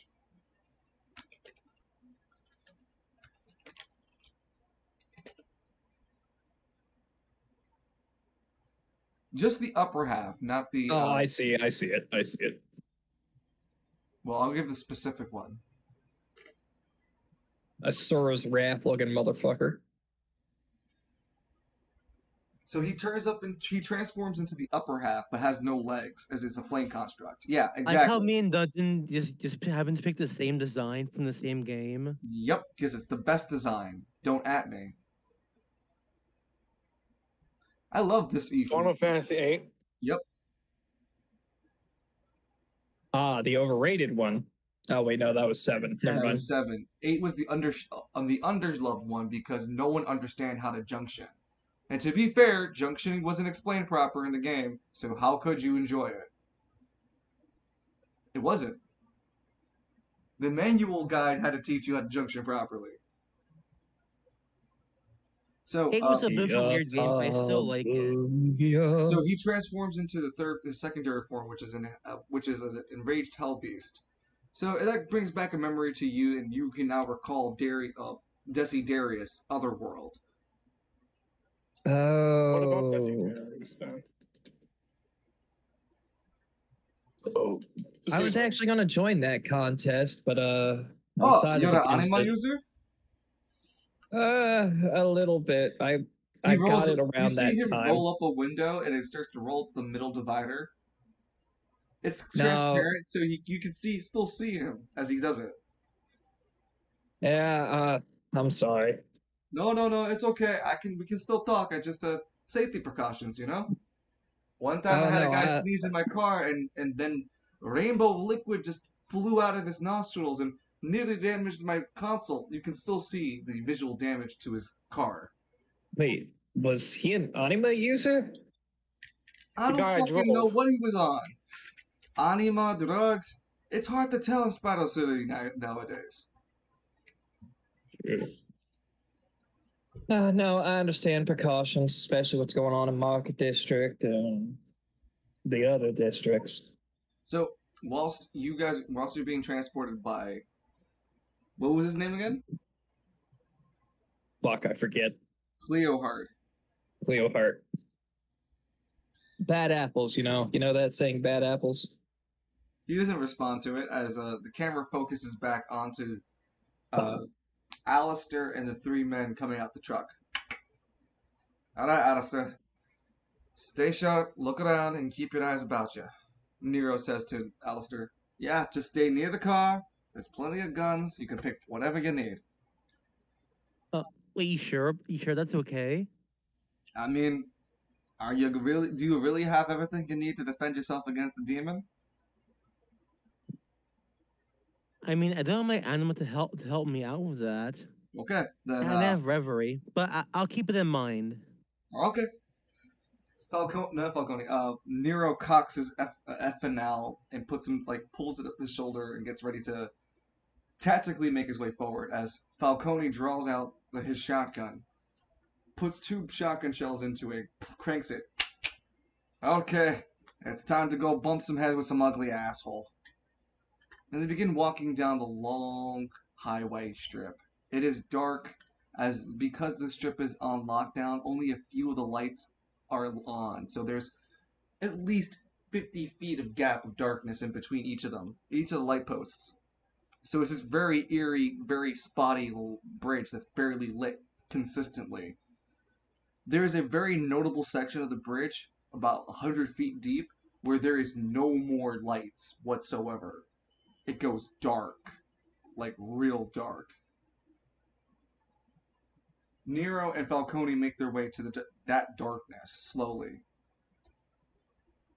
Alistair, you will eventually lose sight of them when they make their way into the first set of dark. There's like 3 segments of darkness that they're walking through before they finally get to the Darkness edge. within darkness itself.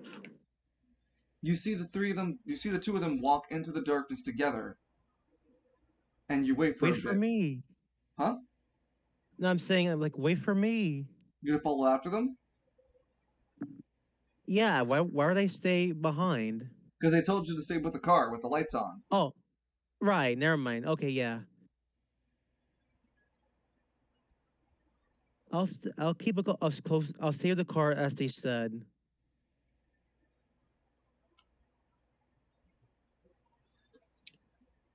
All right. Besides, someone has to protect all the firearms in there. What do you like to do while you're waiting? Would you like to keep watching them walk away, or would you like to do something else?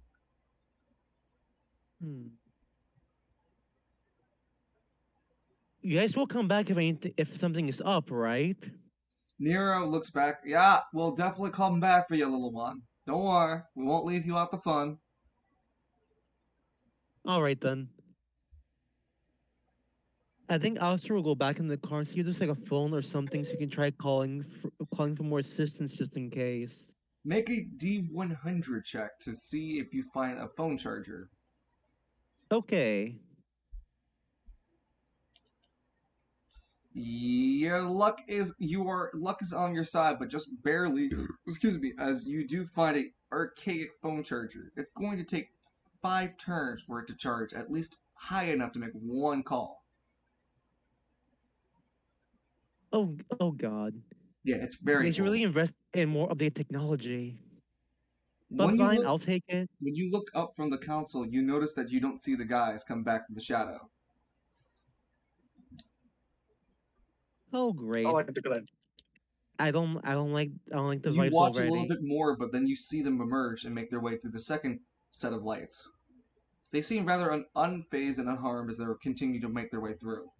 You see them more as like distant people, because they're now about 100 feet away from you, Alistair. That was really fast. They enough. They're not done yet. So the camera funnels back towards Edmund, as Edmund makes his way to the North District, being dropped off by... Press cargo. Leo Hart. Thank you, Cleo Hart. See, it's in my notes this time. I put it in my notes. Put it in my notes. Hey, I keep this on the download. Between you and me, it seems like you're quite aficionado of the Heroes League, correct? But if we're keeping this between you and I do have the entire sets of all the Heroes League trading cards, including the ones that came out recently. He nods impressively. Very nice, very nice. Listen, we have a club meetings from time to time at the Hammond District in the college libraries. You should come by. It's a monthly thing. There'd be very much like mind-minded folks of like my same type. I'm not the president, but I think you might fit in perfectly there, Alistair. I'm sorry, Edmund. Also, well, it's funny you say Alistair, because I know an Alistair as well. Oh, I also have a little bit of a parting gift, something to sweeten up the deal for you to come back. I heard, he looks around from the grapevine, he leans in real close, that the Heroes League is up to a big promotionary event soon. Yeah, he can't step foot anywhere near the Heroes League. Because Edmund is a wanted man. You have a good time, Edmund. It's been nice speaking You to as you, and I well. hope to see you. He drives off, Cleo Hart. See ya, Cleo Hawk.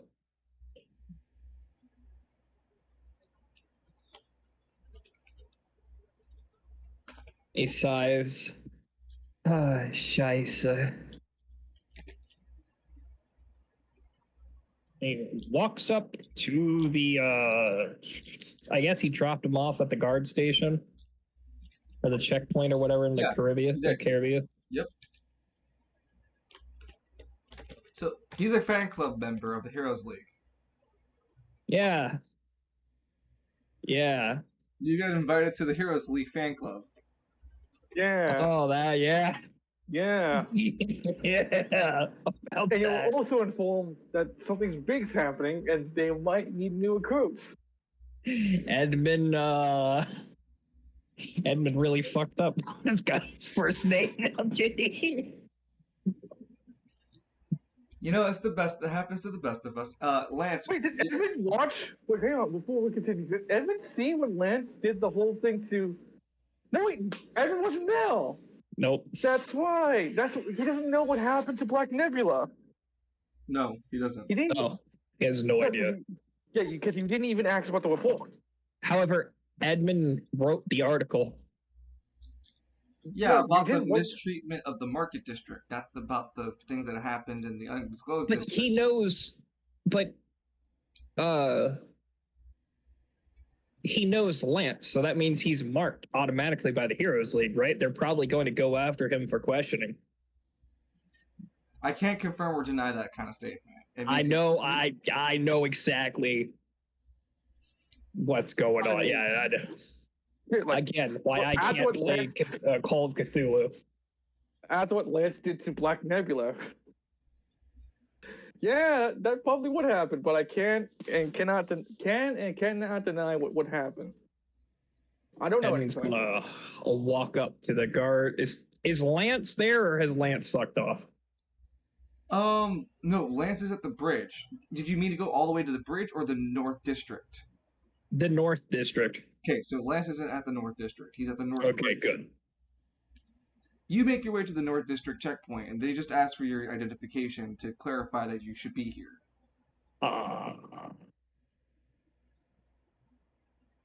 The North District is known to be its more ritzier high-class end, where in the East, that's where Queen Caribia herself sits. The North District is where more of the business industries are, so you have to have some sort of business industry tie to get in here. I assume my sauntering stallion card won't work. Oh, it can be a modifier with a D100 charisma check. Let's try it. Unfortunately, I have. Give me a convincing story about how it will work. Like how you walk up to the guard, and the guard asks you for identification for business, or at least who you are. You show the sauntering stallion, and the guard is visibly confused as it's not listed as part of the business as doing business with Caribia. You fill this gap by. I have a appointment with the Cardinals. Oh, the straightforward approach. Okay. Yeah, I have an appointment with the Cardinals. He looks up and down. He looks up and down, Edmund. Mm-hmm. I've been sent by the Travail branch to speak with them. Uh-huh.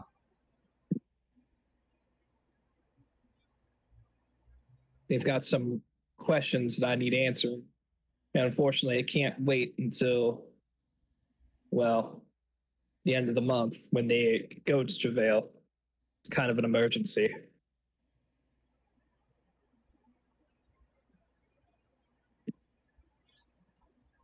So yeah, he's going to be as straightforward as possible. He has no reason to lie to the pigs. I mean, guards. No worries. So with a more plausible story, with an initial DC check with 100, adding what's your charisma score? 12. 12, really? Wait, hold on. Yes, 12. Okay. 1, 4. Yeah, 1, 4, 6, 8. No, 1, 4, 8, 10, 12. Edmund is a smooth talking devil. That's hold pretty on. much Edmund. You get a plus 10 modifier for being a 12, for having 12.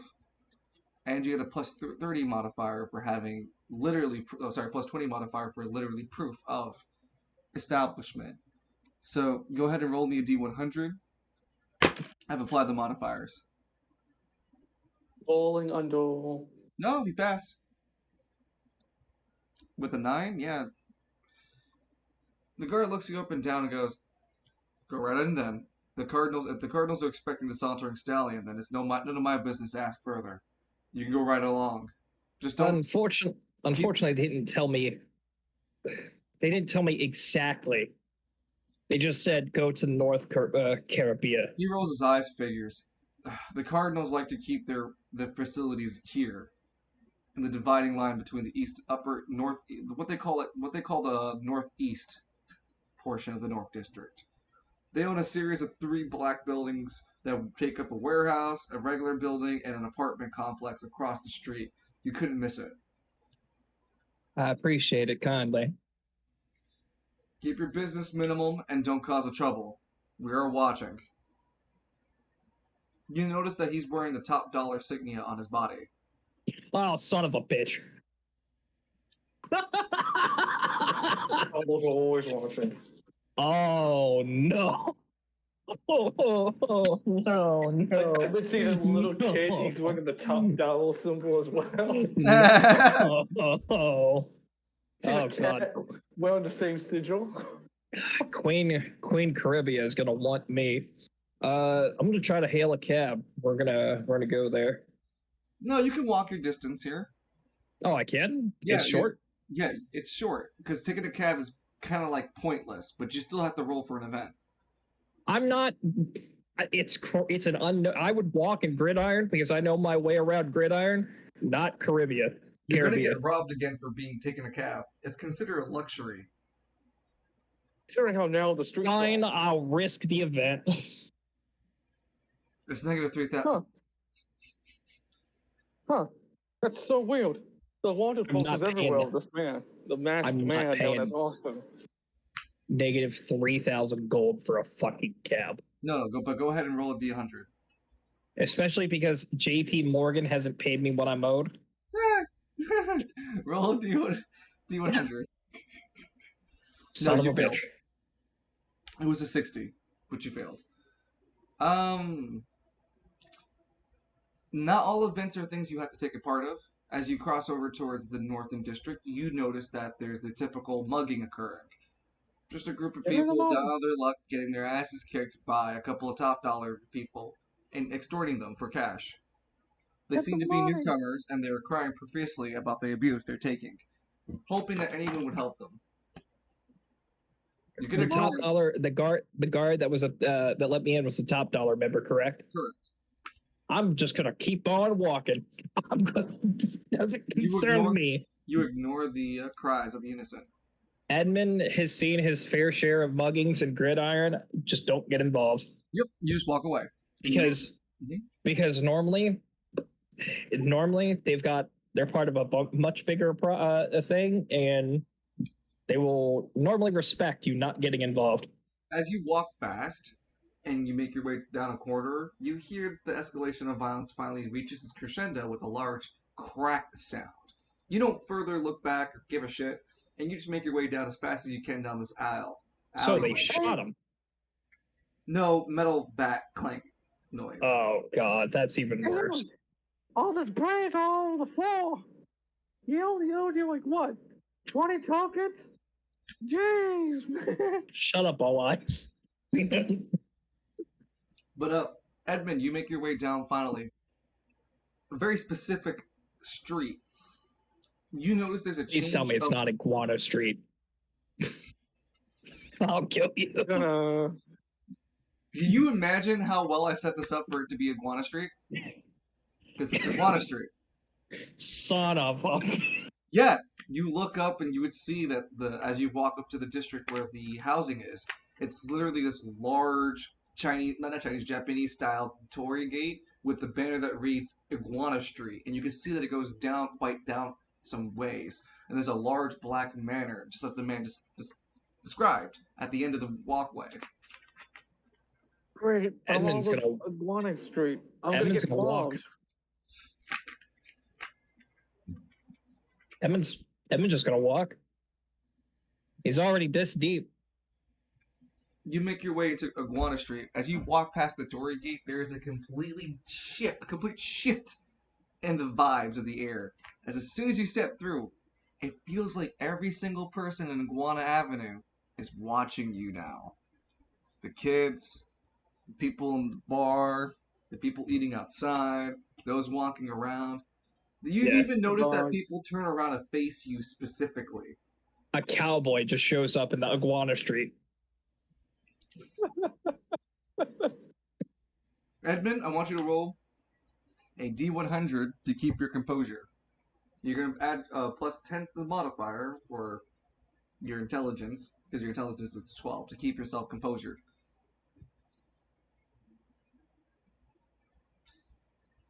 You find that you easier for you to breathe slowly and methodically, and you find that your thoughts were racing in anxiety, but as soon as you continue to walk through as if you belong, most of the initial curious eyes fade away. Those that continue to stare at you do so covertly, because when you look back at them, they look away. It doesn't seem like they're going to bother you for now.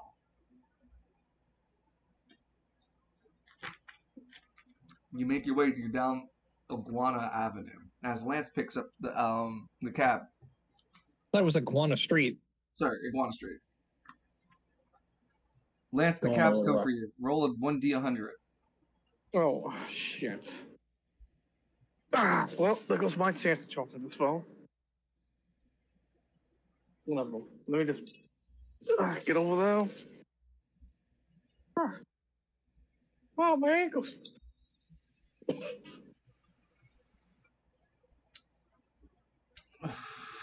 And 1D100.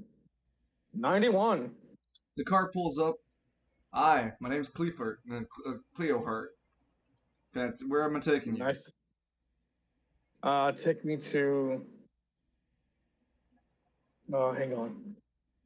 South District as well. The. Let me say. Just take me to the Queen Anne Hotel.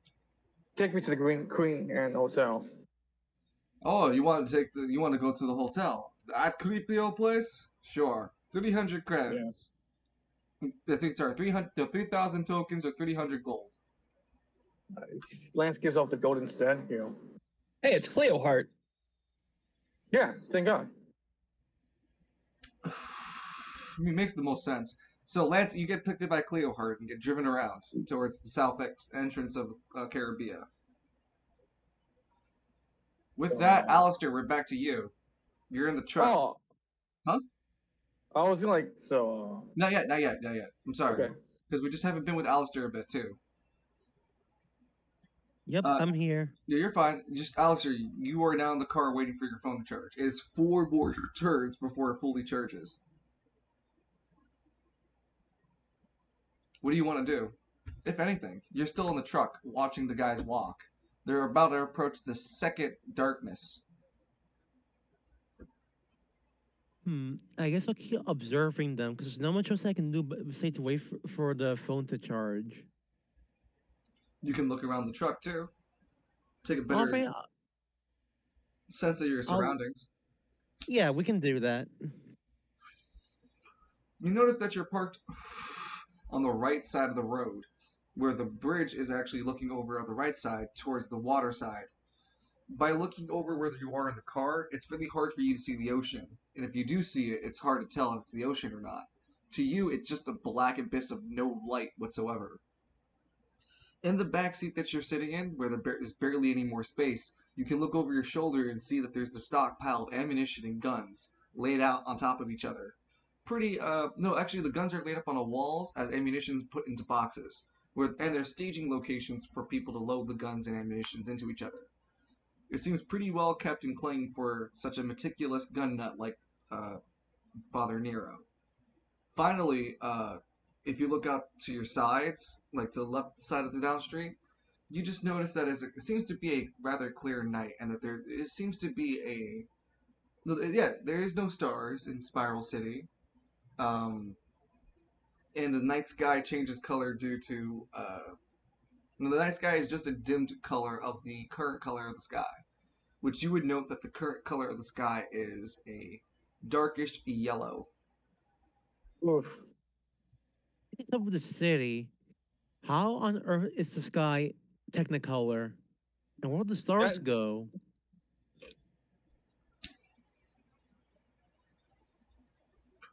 I would rule it, due to Alistair's backstory of being a foreigner, you are aware of celestial bodies like stars. There are none. You've noticed it quite some times when you look at the sky. There's never been a star. Silly Alistair. There's no such thing as a sun. Lance would But that- probably tell Alistair. Just then, Alistair, you feel something might be off. Roll a d100. You're going to add your dexterity, which is a d12, right? Yeah. Plus 10 modifier.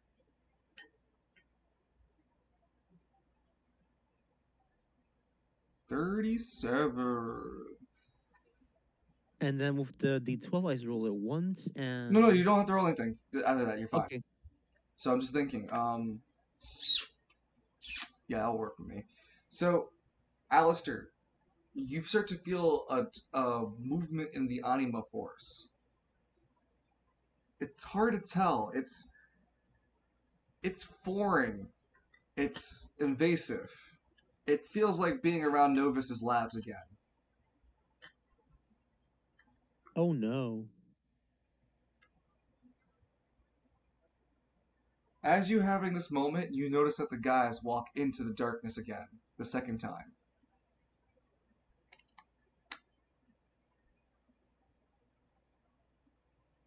And just as the cameras fade away from Alistair, we return back to Lance. Lance being driven down the main streetway by Cleohard. So what brings you into Caribia and make you want to leave? Make you want to come back over here? Let's just say I got some more important business than hunting down some demons. I don't understand any of that. Yeah, trust me, neither do I. But, what can you do? So I'm guessing you're here for business. What's with you in the what's with you in the Saint Princess with the Princess Hotel?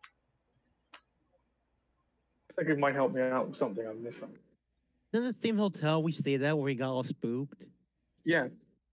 You Lance, know, it's rather weird that I never really have much customers want to go there.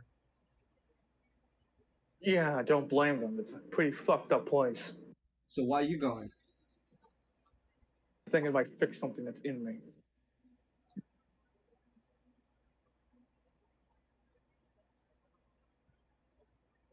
How about that Heroes League? What a crock of bullshit, am I right? Uh-oh. Cleohard narrows his stare as the ride gets eerily quiet for you, Lance. Whatever. You can thank me for your existence later. What was that? I said, never mind, you won't understand. Fucking nebula.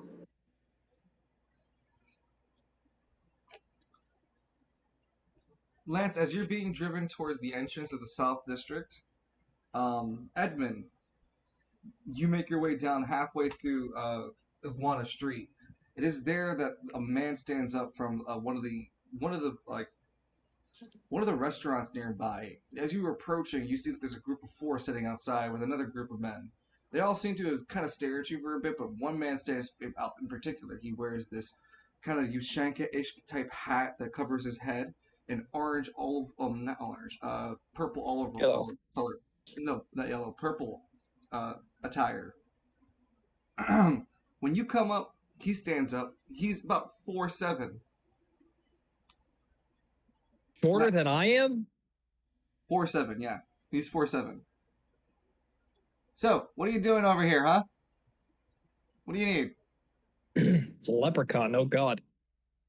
You don't say Understand? that out loud, do you? No. What? I have business with the Cardinals. Okay, and who are you? Someone from the Travail Church. He looks you up and down. Travail Church. Yes. What's your name? Edmund Miles. Looks you up and down one more time. Give me 1 second.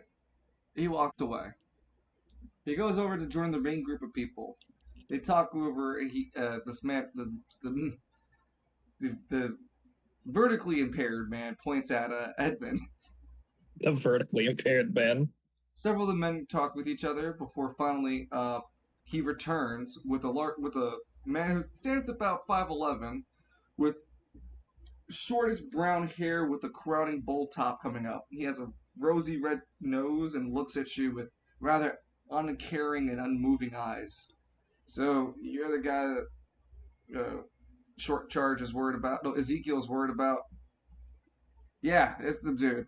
Says he's here from Travail Church. He looks you up and down, Edmund.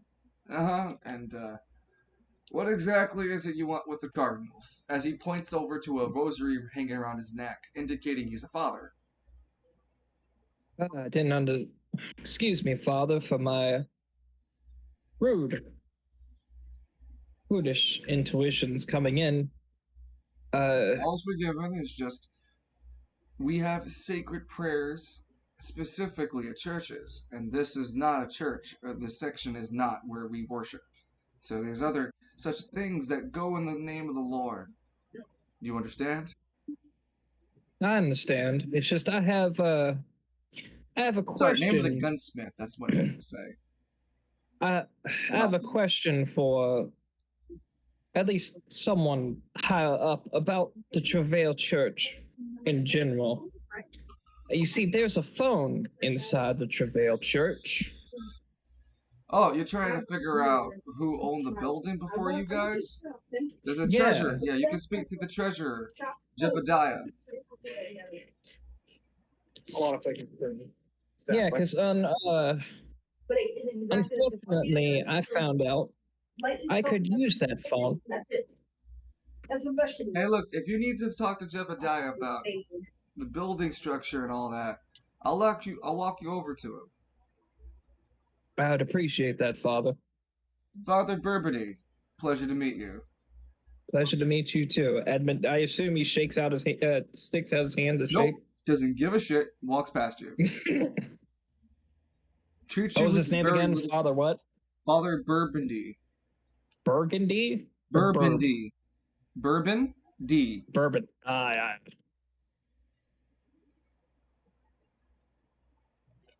So he leads you to what's it called? Hospitalist is Jebediah. No, not hospital, sorry, Treasurer Jebediah. The building he leads you to is one of the side buildings that are adjunted into the building walls. This large single alleyway is Iguana Street, but there are several buildings in each of the walls cracks that basically this hive gang use it. This is the central network of everything that happens with the with the Cardinals is here, where they I store assume guns. everyone that was staring at me was a Cardinal member. Enforcer or fighter or some sort, yes.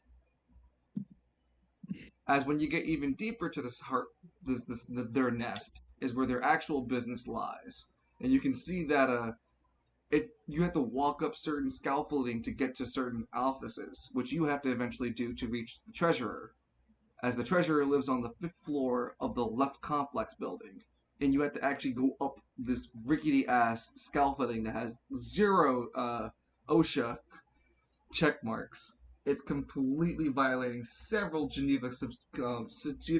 several Geneva conventions for simply hanging the way it is off the side of the building. But despite all that, you have to scale it. Yeah. Successfully scaling it, because there is no skill check for this, your dexterity needs a 12. You make your way nimbly through the hazardous scaffolding and finally make your way to the treasurer. Not Inside many the people can. Huh? I was gonna say, not many people could, get up here with the horse strong. That is pretty impressive. Well, I mean, Father dealing with Burgundy didn't go up with you. Ezekiel did. The smaller, the vertically small, the vertical person. dealing with some of Father Falcone's bullshit. You have to. You work for Father. You work for Falcone, the Falcone. Uh, Vinny the Beast Falcone. more of an acquaintance. He helped me out. I helped him out. I decided to help his church out for a little bit. Him and Father Nero sent me here. Well, gave me directions to come here. Come.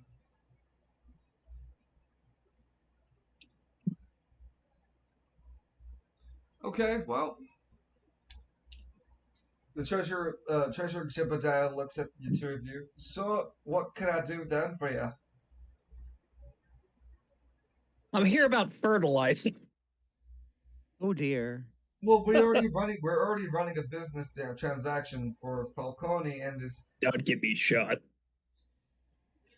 He's already running a business through the treasury of the Cardinals. The Cardinals are aware he's doing the fertilizer business, and they help by supplementing a surplus cost of it.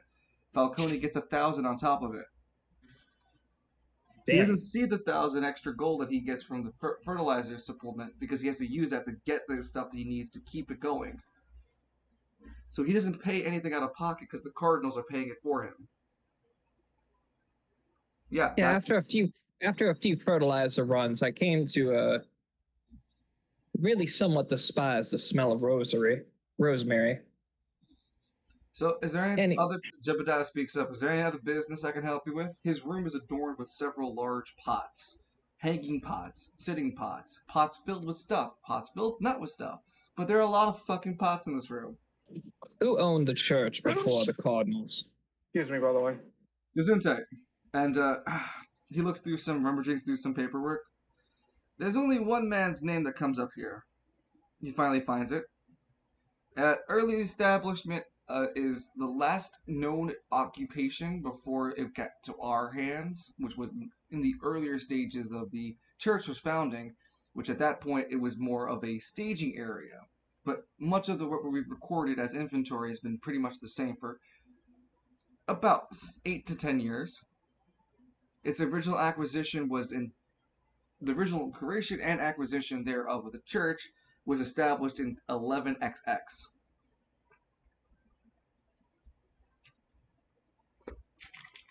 But what was it beforehand? Nothing. It wasn't made. 11XX was established. The building had been established, and then the owner at the time was a man known by. He looks over the transcript. I can only get the first name.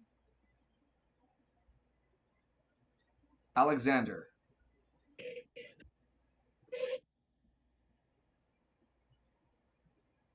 I come with a warning about the Father Falcone's church. I don't think anybody should use that phone that's inside of his church. Well, we're not exactly in the healthcare business, boy. Both of your hosts laugh a bit to the joke. We're kind of criminal organization here. So, who exactly do I report this to, kid? You know what? You should go back and tell Father Falcone to disconnect the phone from the wall, and they both laugh at the joke. He can't. Well, then you guys can figure it out by yourselves. Anyway, because Alexander. the phone possesses people. Well, you guys will figure it out. That you're the only new tenants for it, and Falcone's been the tenant for quite some time, so it's his deal, not Sounds like ours. Do they know about Falcone? That he's a Hellbeast? Yeah. They're aware of Falcone being Vinny the Beast, which was a reputable name in the underground at the time. He was a good body disposer. Excuse me. So you don't know about his Hell Beast. They're not aware of it, but Do they know about him going out fighting demons?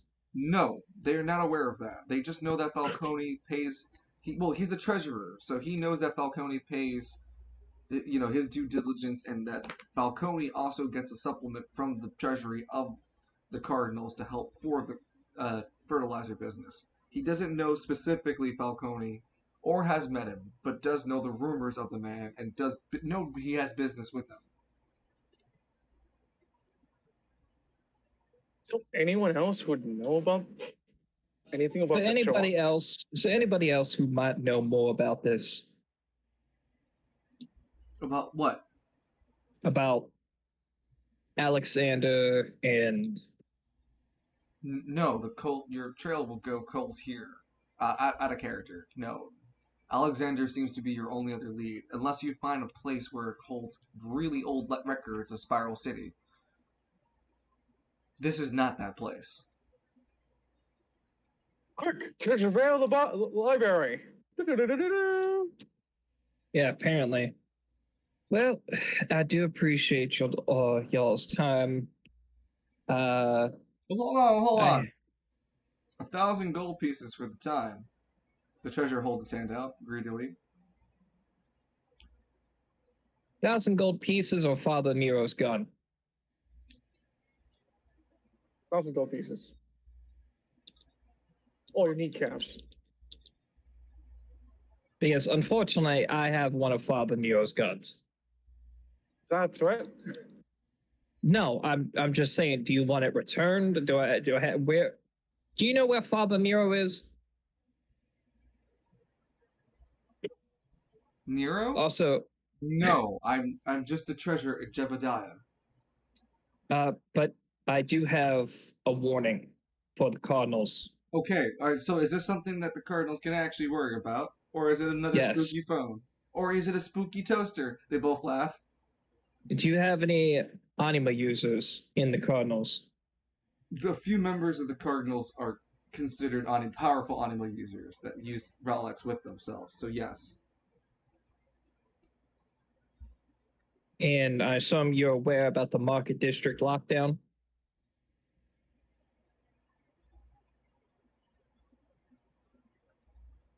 Let me tell you what happens to any of the anima users that are caught in the Market District. Well, currently we don't have any operators or interest in the Market District as a terms of. This might go district-wide. They're going to be rounded up like animals. Their animas are going to be stripped away from them, and they're going to be shoved into robotic suits. Hey, yo, Benny! That number you had? It looks like it's coming real! So, the treasurer looks kind of perplexed and goes, alright, I guess we can give that as a warning. I still need 500 gold, though, for at least dealing with your transaction of information.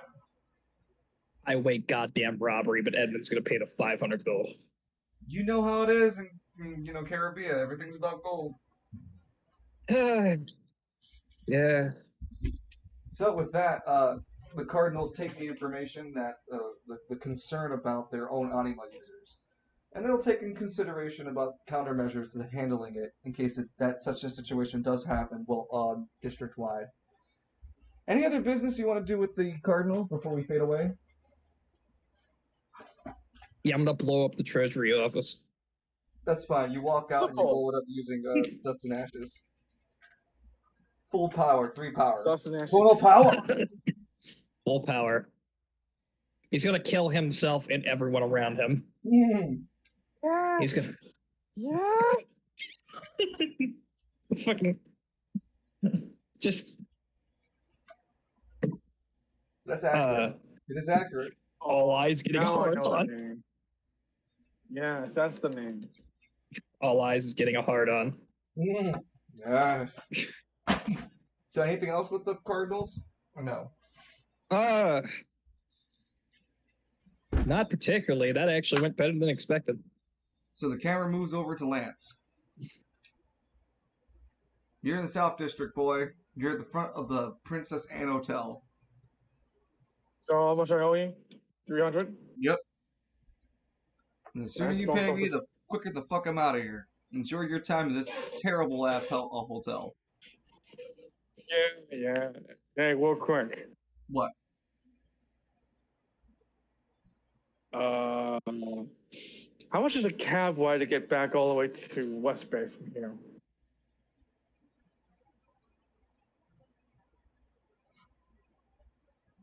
$400. Really? Mm-hmm. Oh, that's pretty cheap. Huh. Thanks. You drives off. And as he drives before he gets out of Lance's shot, Black Nebula sucks. Before walking towards the opening, the door of St. Anne's Hotel. You arrive at the ramp in the doorway that leads you to the inedible Princess Anne Hotel. Before you enter, this locks you into week 4. Time locks you into the 4th week of July. You have previous obligations to go back to the undisclosed district. If you don't go there, the event there doesn't happen anymore. Yeah, so I am needed now. Yes. No, fuck you. It won't happen if you're not there, since you were specifically ordered to go back, where any Squad Zero member can go back to the undisclosed district. So, like, let's say Alistair goes back by himself. The Will the event will event still still happen. happen? Correct. Because Squad Well, Zero like- is tasked to go back to the undisclosed district by the end of the month to double check for potentially more Anima users being shipped to the area. Lance has faith in Alistair to do that, to go back to the district. And he Sure, probably yeah. knows that. You first. I was gonna say, like, I'm sure that Alistair would not only be responsible enough to do that, but he also would drag Falcone and this chick with him. Juniper? Yeah, Juniper. And maybe Edmund, just for shits and giggles. Do you think Alistair will survive the encounter though? Because remember, he is afflicted. Yeah, but like, you're talking about like Falcone. Alistair could also call Edmund. Yeah, and I don't think Edmund wouldn't mind helping out with whatever problem. And then shoot Yes. Lance for betraying his friends. I'm not betraying his friend. I didn't sell anyone out. I ain't betraying anybody. Okay, Didn't sell anyone out. The reason the Helvies is attacking Caribbean. That's a separate fucking issue, and it saved lives. It saved both these two lives, okay? Alistair, the camera focuses back onto you. Wait, hold on. Huh. Can I at least have one? Can I have one question answered before I make this decision? What? Will this help Lance fix what's inside him? Oh! No, this. Haha. Fuck you. You know what? Yes. No, I didn't intend it for it to do that, but sure, why not? I will actually rewrite what I've written and say that, yeah, sure, it will help you with that. No, because fuck you. Because that was the whole intended purpose of Lance being here. Lance doesn't know how to fix it himself, but he's seen that the Prince Anne Hotel has the capability of tapping into Lance's memories, and he feels that it's his only best shot without using any form of intervention with the Silver Realm at all to fix what's broken within him. That's why he's here. So that means you're going to That's his forego logic. being at the district at the end, because this is going to be July 4th week for you. Yes. Yes, he has to do this. This was So- something that Lance was going to do in the first place. Lance has returned to the Princess Anne Hotel, opening the Princess Anne Hotel's doors, and then it closes abruptly behind him, entering the fatal frame. There's the He's sanity dead. mechanic. There's no now. There's the new sanity mechanic. Welcome back, Lance. Sanity works like this: it's out of 100. Certain activities will increase it or decrease it. Like investigating the areas around you decreases your sanity slowly but surely by -5. In helping you to make even better investigation checks is to give more of your sanity up. Uh, Certain events can help generate more sanity or create lose you more sanity. And if I can find an AI fucking generator that doesn't make me, I think I can use this actually. I'll try to use an AI generator to create images for the Princess Anne Hotel.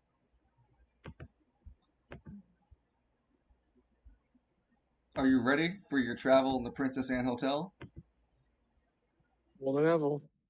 It's gonna be another stream. Yeah, that's fine.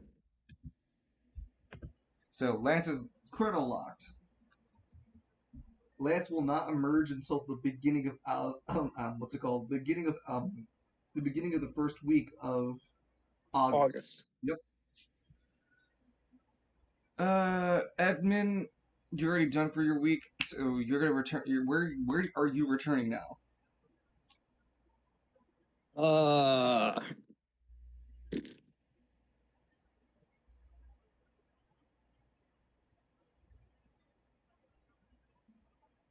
Shit, that's a great question. Because otherwise, Because, go ahead. because he does want to help out at the end of the week. You are not aware of the Squad Zero returning. You're not a member. I thought the Ranger told him that Squad Zero was returning at the end of the week. Yeah, he did say it to you, but you're not obligated to go back. He's not obligated to go back, yeah, but that's still going to help out his relationship with Travail and Cobra. So yeah, you have to be careful what you decide this week.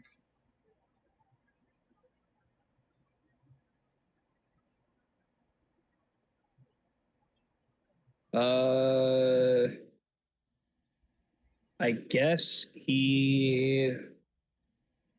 I guess he's just going to go back home. Okay. Not aware of. No one Of called course, before. he might. If Alistair does call Edmund, he might not respond because he does not have the funds to respond. He doesn't have enough funds to go to that district and back and then go to the unmarked district. Gotcha. Well, with that, we're gonna have Lance. Where are you going? Prince Anne Hotel. Oh, that's right. You're staying in the Prince Anne Hotel. We have Edmund returning back to the Sauntering Stallion, and our next session, because we're wrapping it up. We've been, I think, good time here. We're gonna continue the bridge scene for what's it called? Alistair. Alistair, something large and in charge lands on top of the truck. And we leave you with the panicked expression as the guys come out from the second light of shadow darkness, looking behind them, seeing the large demon has mounted itself on top of the truck. You got to be kidding me. Screams pointing at Falcone. I mean, to be fair with you, I look at you, Alistair. I've been making mention this thing was attacking cars. Yeah, he is one. So it's on top of the car. Well, good thing Alistair has the portal to get the hell out of there. And we'll pick up False. and we'll pick up on that on our next session. You also have a reroll that you can use, and so does Lance, but you guys can only carry up to one per between sessions. Okay. How will Lance handle the Princess Anne Hotel? What's going to happen to Alistair and his encounter with the demon? Will Edward return back to the Sauntering Stallion in style? Or will he disappoint out and all again. All these more to be found out the next time on Overarms. No, he's It's going like to a disappoint secret- Anatar. No, Damn you it! can't disappoint me. There is going to be a cutscene. Anatar hasn't found Edmund's porn stash yet, so he's going to be very disappointed. There's going to be a cutscene for Cynric, Sun, and Honeydoll. Let me just move the main camera. Let me remove this for now. This image. And let me pull you guys away for just a second, so we get a full view of the map. Then we move the camera to the East Bay. As this is kind of transitionary between the third and fourth week, and so Honeydoll is talking with Sun, who has been able to maintain his new form, Sun, for 2 weeks, about a week now. He's enjoying himself a smoke leaf joint when Honeydoll brings up again another newspaper of the East Bay journalisms. He looks over at the title and it reads, "Growing Dictator in East Bay. Larger movement of what's it called? Of hyena-like people taking up to the gangs." Sun looks up at a Honeydoll and raises his eyebrow. This has to do with us because that asshole is literally blocks away from us. That's not far, and he's already conquered most of the upper district of the East Bay already. They say he has about 100 men strong now. Honeydoll, listen. You're As long gay. as as long as we're just selling smoke weed and he takes another hit, we'll be fine. It's not like anything's valuable here, anyways. I would say that you can hear this conversation in Cynric. Sorry, did you say hyena people? Yeah, hyena people. Are they related to the guys they're trying to start shit here last time? I'm sorry? Are they related to those guys I fended off last week over here? You fought hyena people?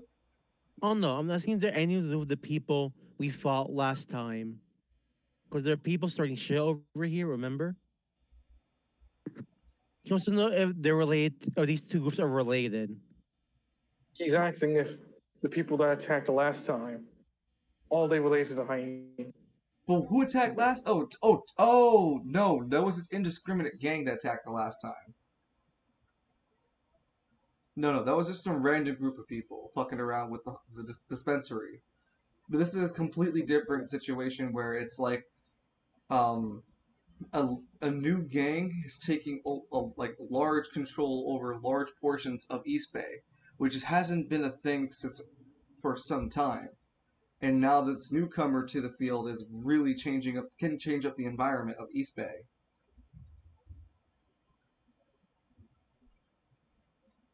Hyena people. What do they think of next in this goddamn city? Oh So, are we no, going to man. deal with it or what? What? Do you want to go fight 100 people? Sun looks really scared. Honeydoll slams the table. Well, we got to keep the dispensary safe, so it sounds like you guys got to go outside and kick some ass. I'm not a Whoa, fighter. Honeydoll. We're just two guys, Yeah, exactly. We're just two two guys. amigos Yeah. against an army of 100 that we have animal users and that weird ass hyena people you just said. And he takes a little stroke of his smoke weed. Honeydoll You rolls give her me eyes. anxiety. You guys should totally go handle him. Yeah, Find sure. some of our customers to help. Wait, your Yeah, customers are willing to help us with this? I mean, I don't know what they're wow. willing to do. Shit, man. It They're sounds like smoke weed something like users. They might help us. Maybe they'll hang want on, to hang on, do hang on. As Sun's like takes another hit, man. If only we had like an avatar of order with us or something like that. Yeah. Someone who's got tapped into the silver, that kind of shit. You know anyone like that, Simon? I don't know if we can reach them though. Maybe Night knows, but I'm just taking it evil. The whole laboratory thing got me on anxiety and whatnot. Ugh. How You is should have business been. going?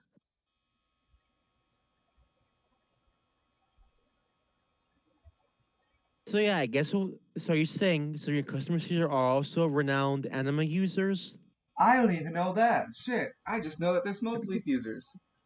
I will say there's a good chance that someone might be willing to help us, but odds are they might just even ignore and just do their own shit. Because, it's East Bay. The best way to not get in Yeah. trouble with things is just to not get involved. Oh, that But hey, is. I'm willing to at least compensate anybody who joins. It'll be 250 gold pieces for the first 3 people. Whoa! That's. Whew, honey dog. Hey, listen. Dang, no, Kind of no, puts his long language. honey, honey Honey dog. doll. Deal. Puts his hands together. That's digging too deep in our coffers right there. It's enough. It's enough of the side money that we can afford to hire someone to help us. Yeah, but what about the You're thing we were saying setting that up for? you're saying that you're worried about being jumped by 100+ hyenas. So go buy some people to help you out. First off, we don't know if it's 100 hyenas this you guys got. And second, what about the thing we were gonna save up for? The economically safe fucking van. We'll get a van after we kick his ass. Simon, please try to help me talk sense into all. Tyler, Besides, if you talk if, sense into Honey Doll, you don't get a chance to get recruits with money because people are usually more incentivized for money. If only Sandrick had a higher Christmas chef to help with the recruitment process.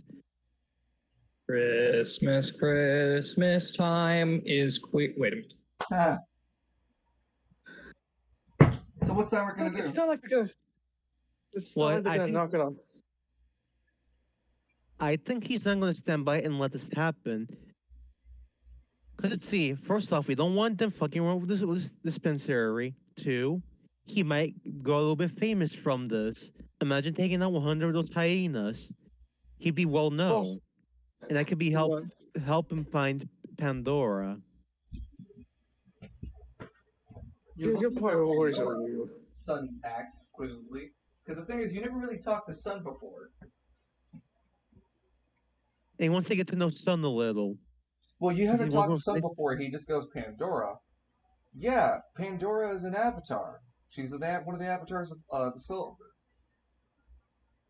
and she's how I ended up here in the first place. Huh. Then you might have a really special mission that you just don't know yet. Especially if it was Pandora of all people who sent you.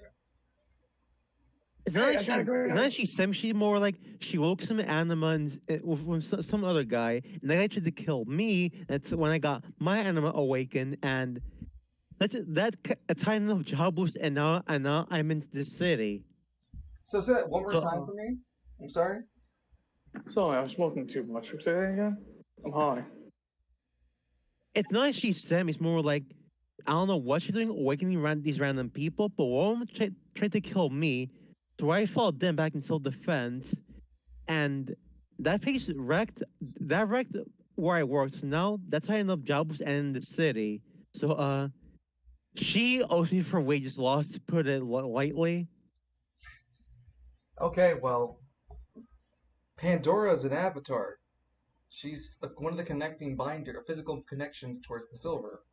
Uh, if it was her who sent you here, then it must be for a really important reason, Cydric. Because even I wouldn't have a guess what Pandora's trying to do. And besides, she has to answer for Prometheus' death. He's the one that actually saved me, and how's the time I got Astronova. Not all things that we see are what they appear to be, friend. But yes, I think we should hire more people. I know it's going to cost us a little bit more in the van that I wanted, but we need to hire people. Yeah. Wouldn't Honey Doll like? Can't you just? If you mentioned earlier about getting an avatar of Silver to help you guys out, why not just get Pandora to help? It's not as easy. Celestials just they don't care about our affairs. They're more invested in the grander schemes of the universe. Getting one to care about a temporary situation like ours is like being an ant trying to push a boulder above, up a mountain. Not ever, no matter how strong that single ant is, could it ever push it up a hill. I would chime in. Couldn't Lance try to convince Pandora because of his, him being an avatar himself? You're not gonna play through other people, Danny. I know. Stop. He probably wouldn't think of Len because this is his own personal thing, so he has no reason to drag Lens into it. At least not yet. Yeah, that's fair Sun enough. is aware. Yeah, Sun is aware that Lance is also an avatar, but it just doesn't need to be brought up at the moment. But yeah, Celestials are just hard to fucking pin down. They just don't care about our affairs. Lance is the exception to this rule because he's an avatar. He isn't specifically always a Celestial. Celestials are usually the avatars of their gods. It's even rarer to see just a human be an avatar. That's why Lance transforms into the God-shattering star. Excuse me. Besides, maybe if I fight these things, I'll get stronger with Astronova. I think E29 mentioned once, and I'm also a Celestial. Well, we're Celestials in the loosest of terms, and even within the category of Celestials, it's more like constellations of stars and energies. And then in that, there are hierarchies.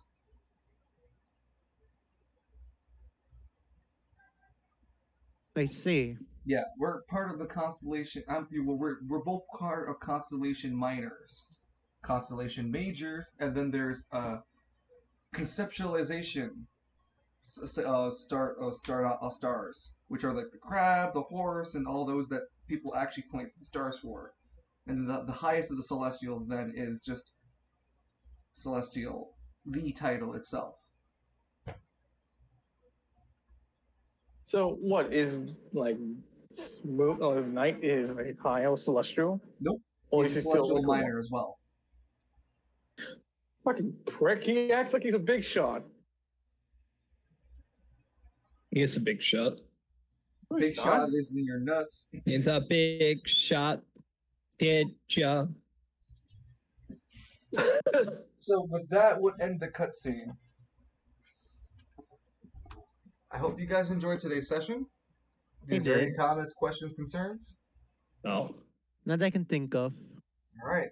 Thank you guys so much for always being part of the sessions. We'll have our day at our usual Thursdays unless something comes up. We can Hate even it try here. to. I'm gonna go home. Huh?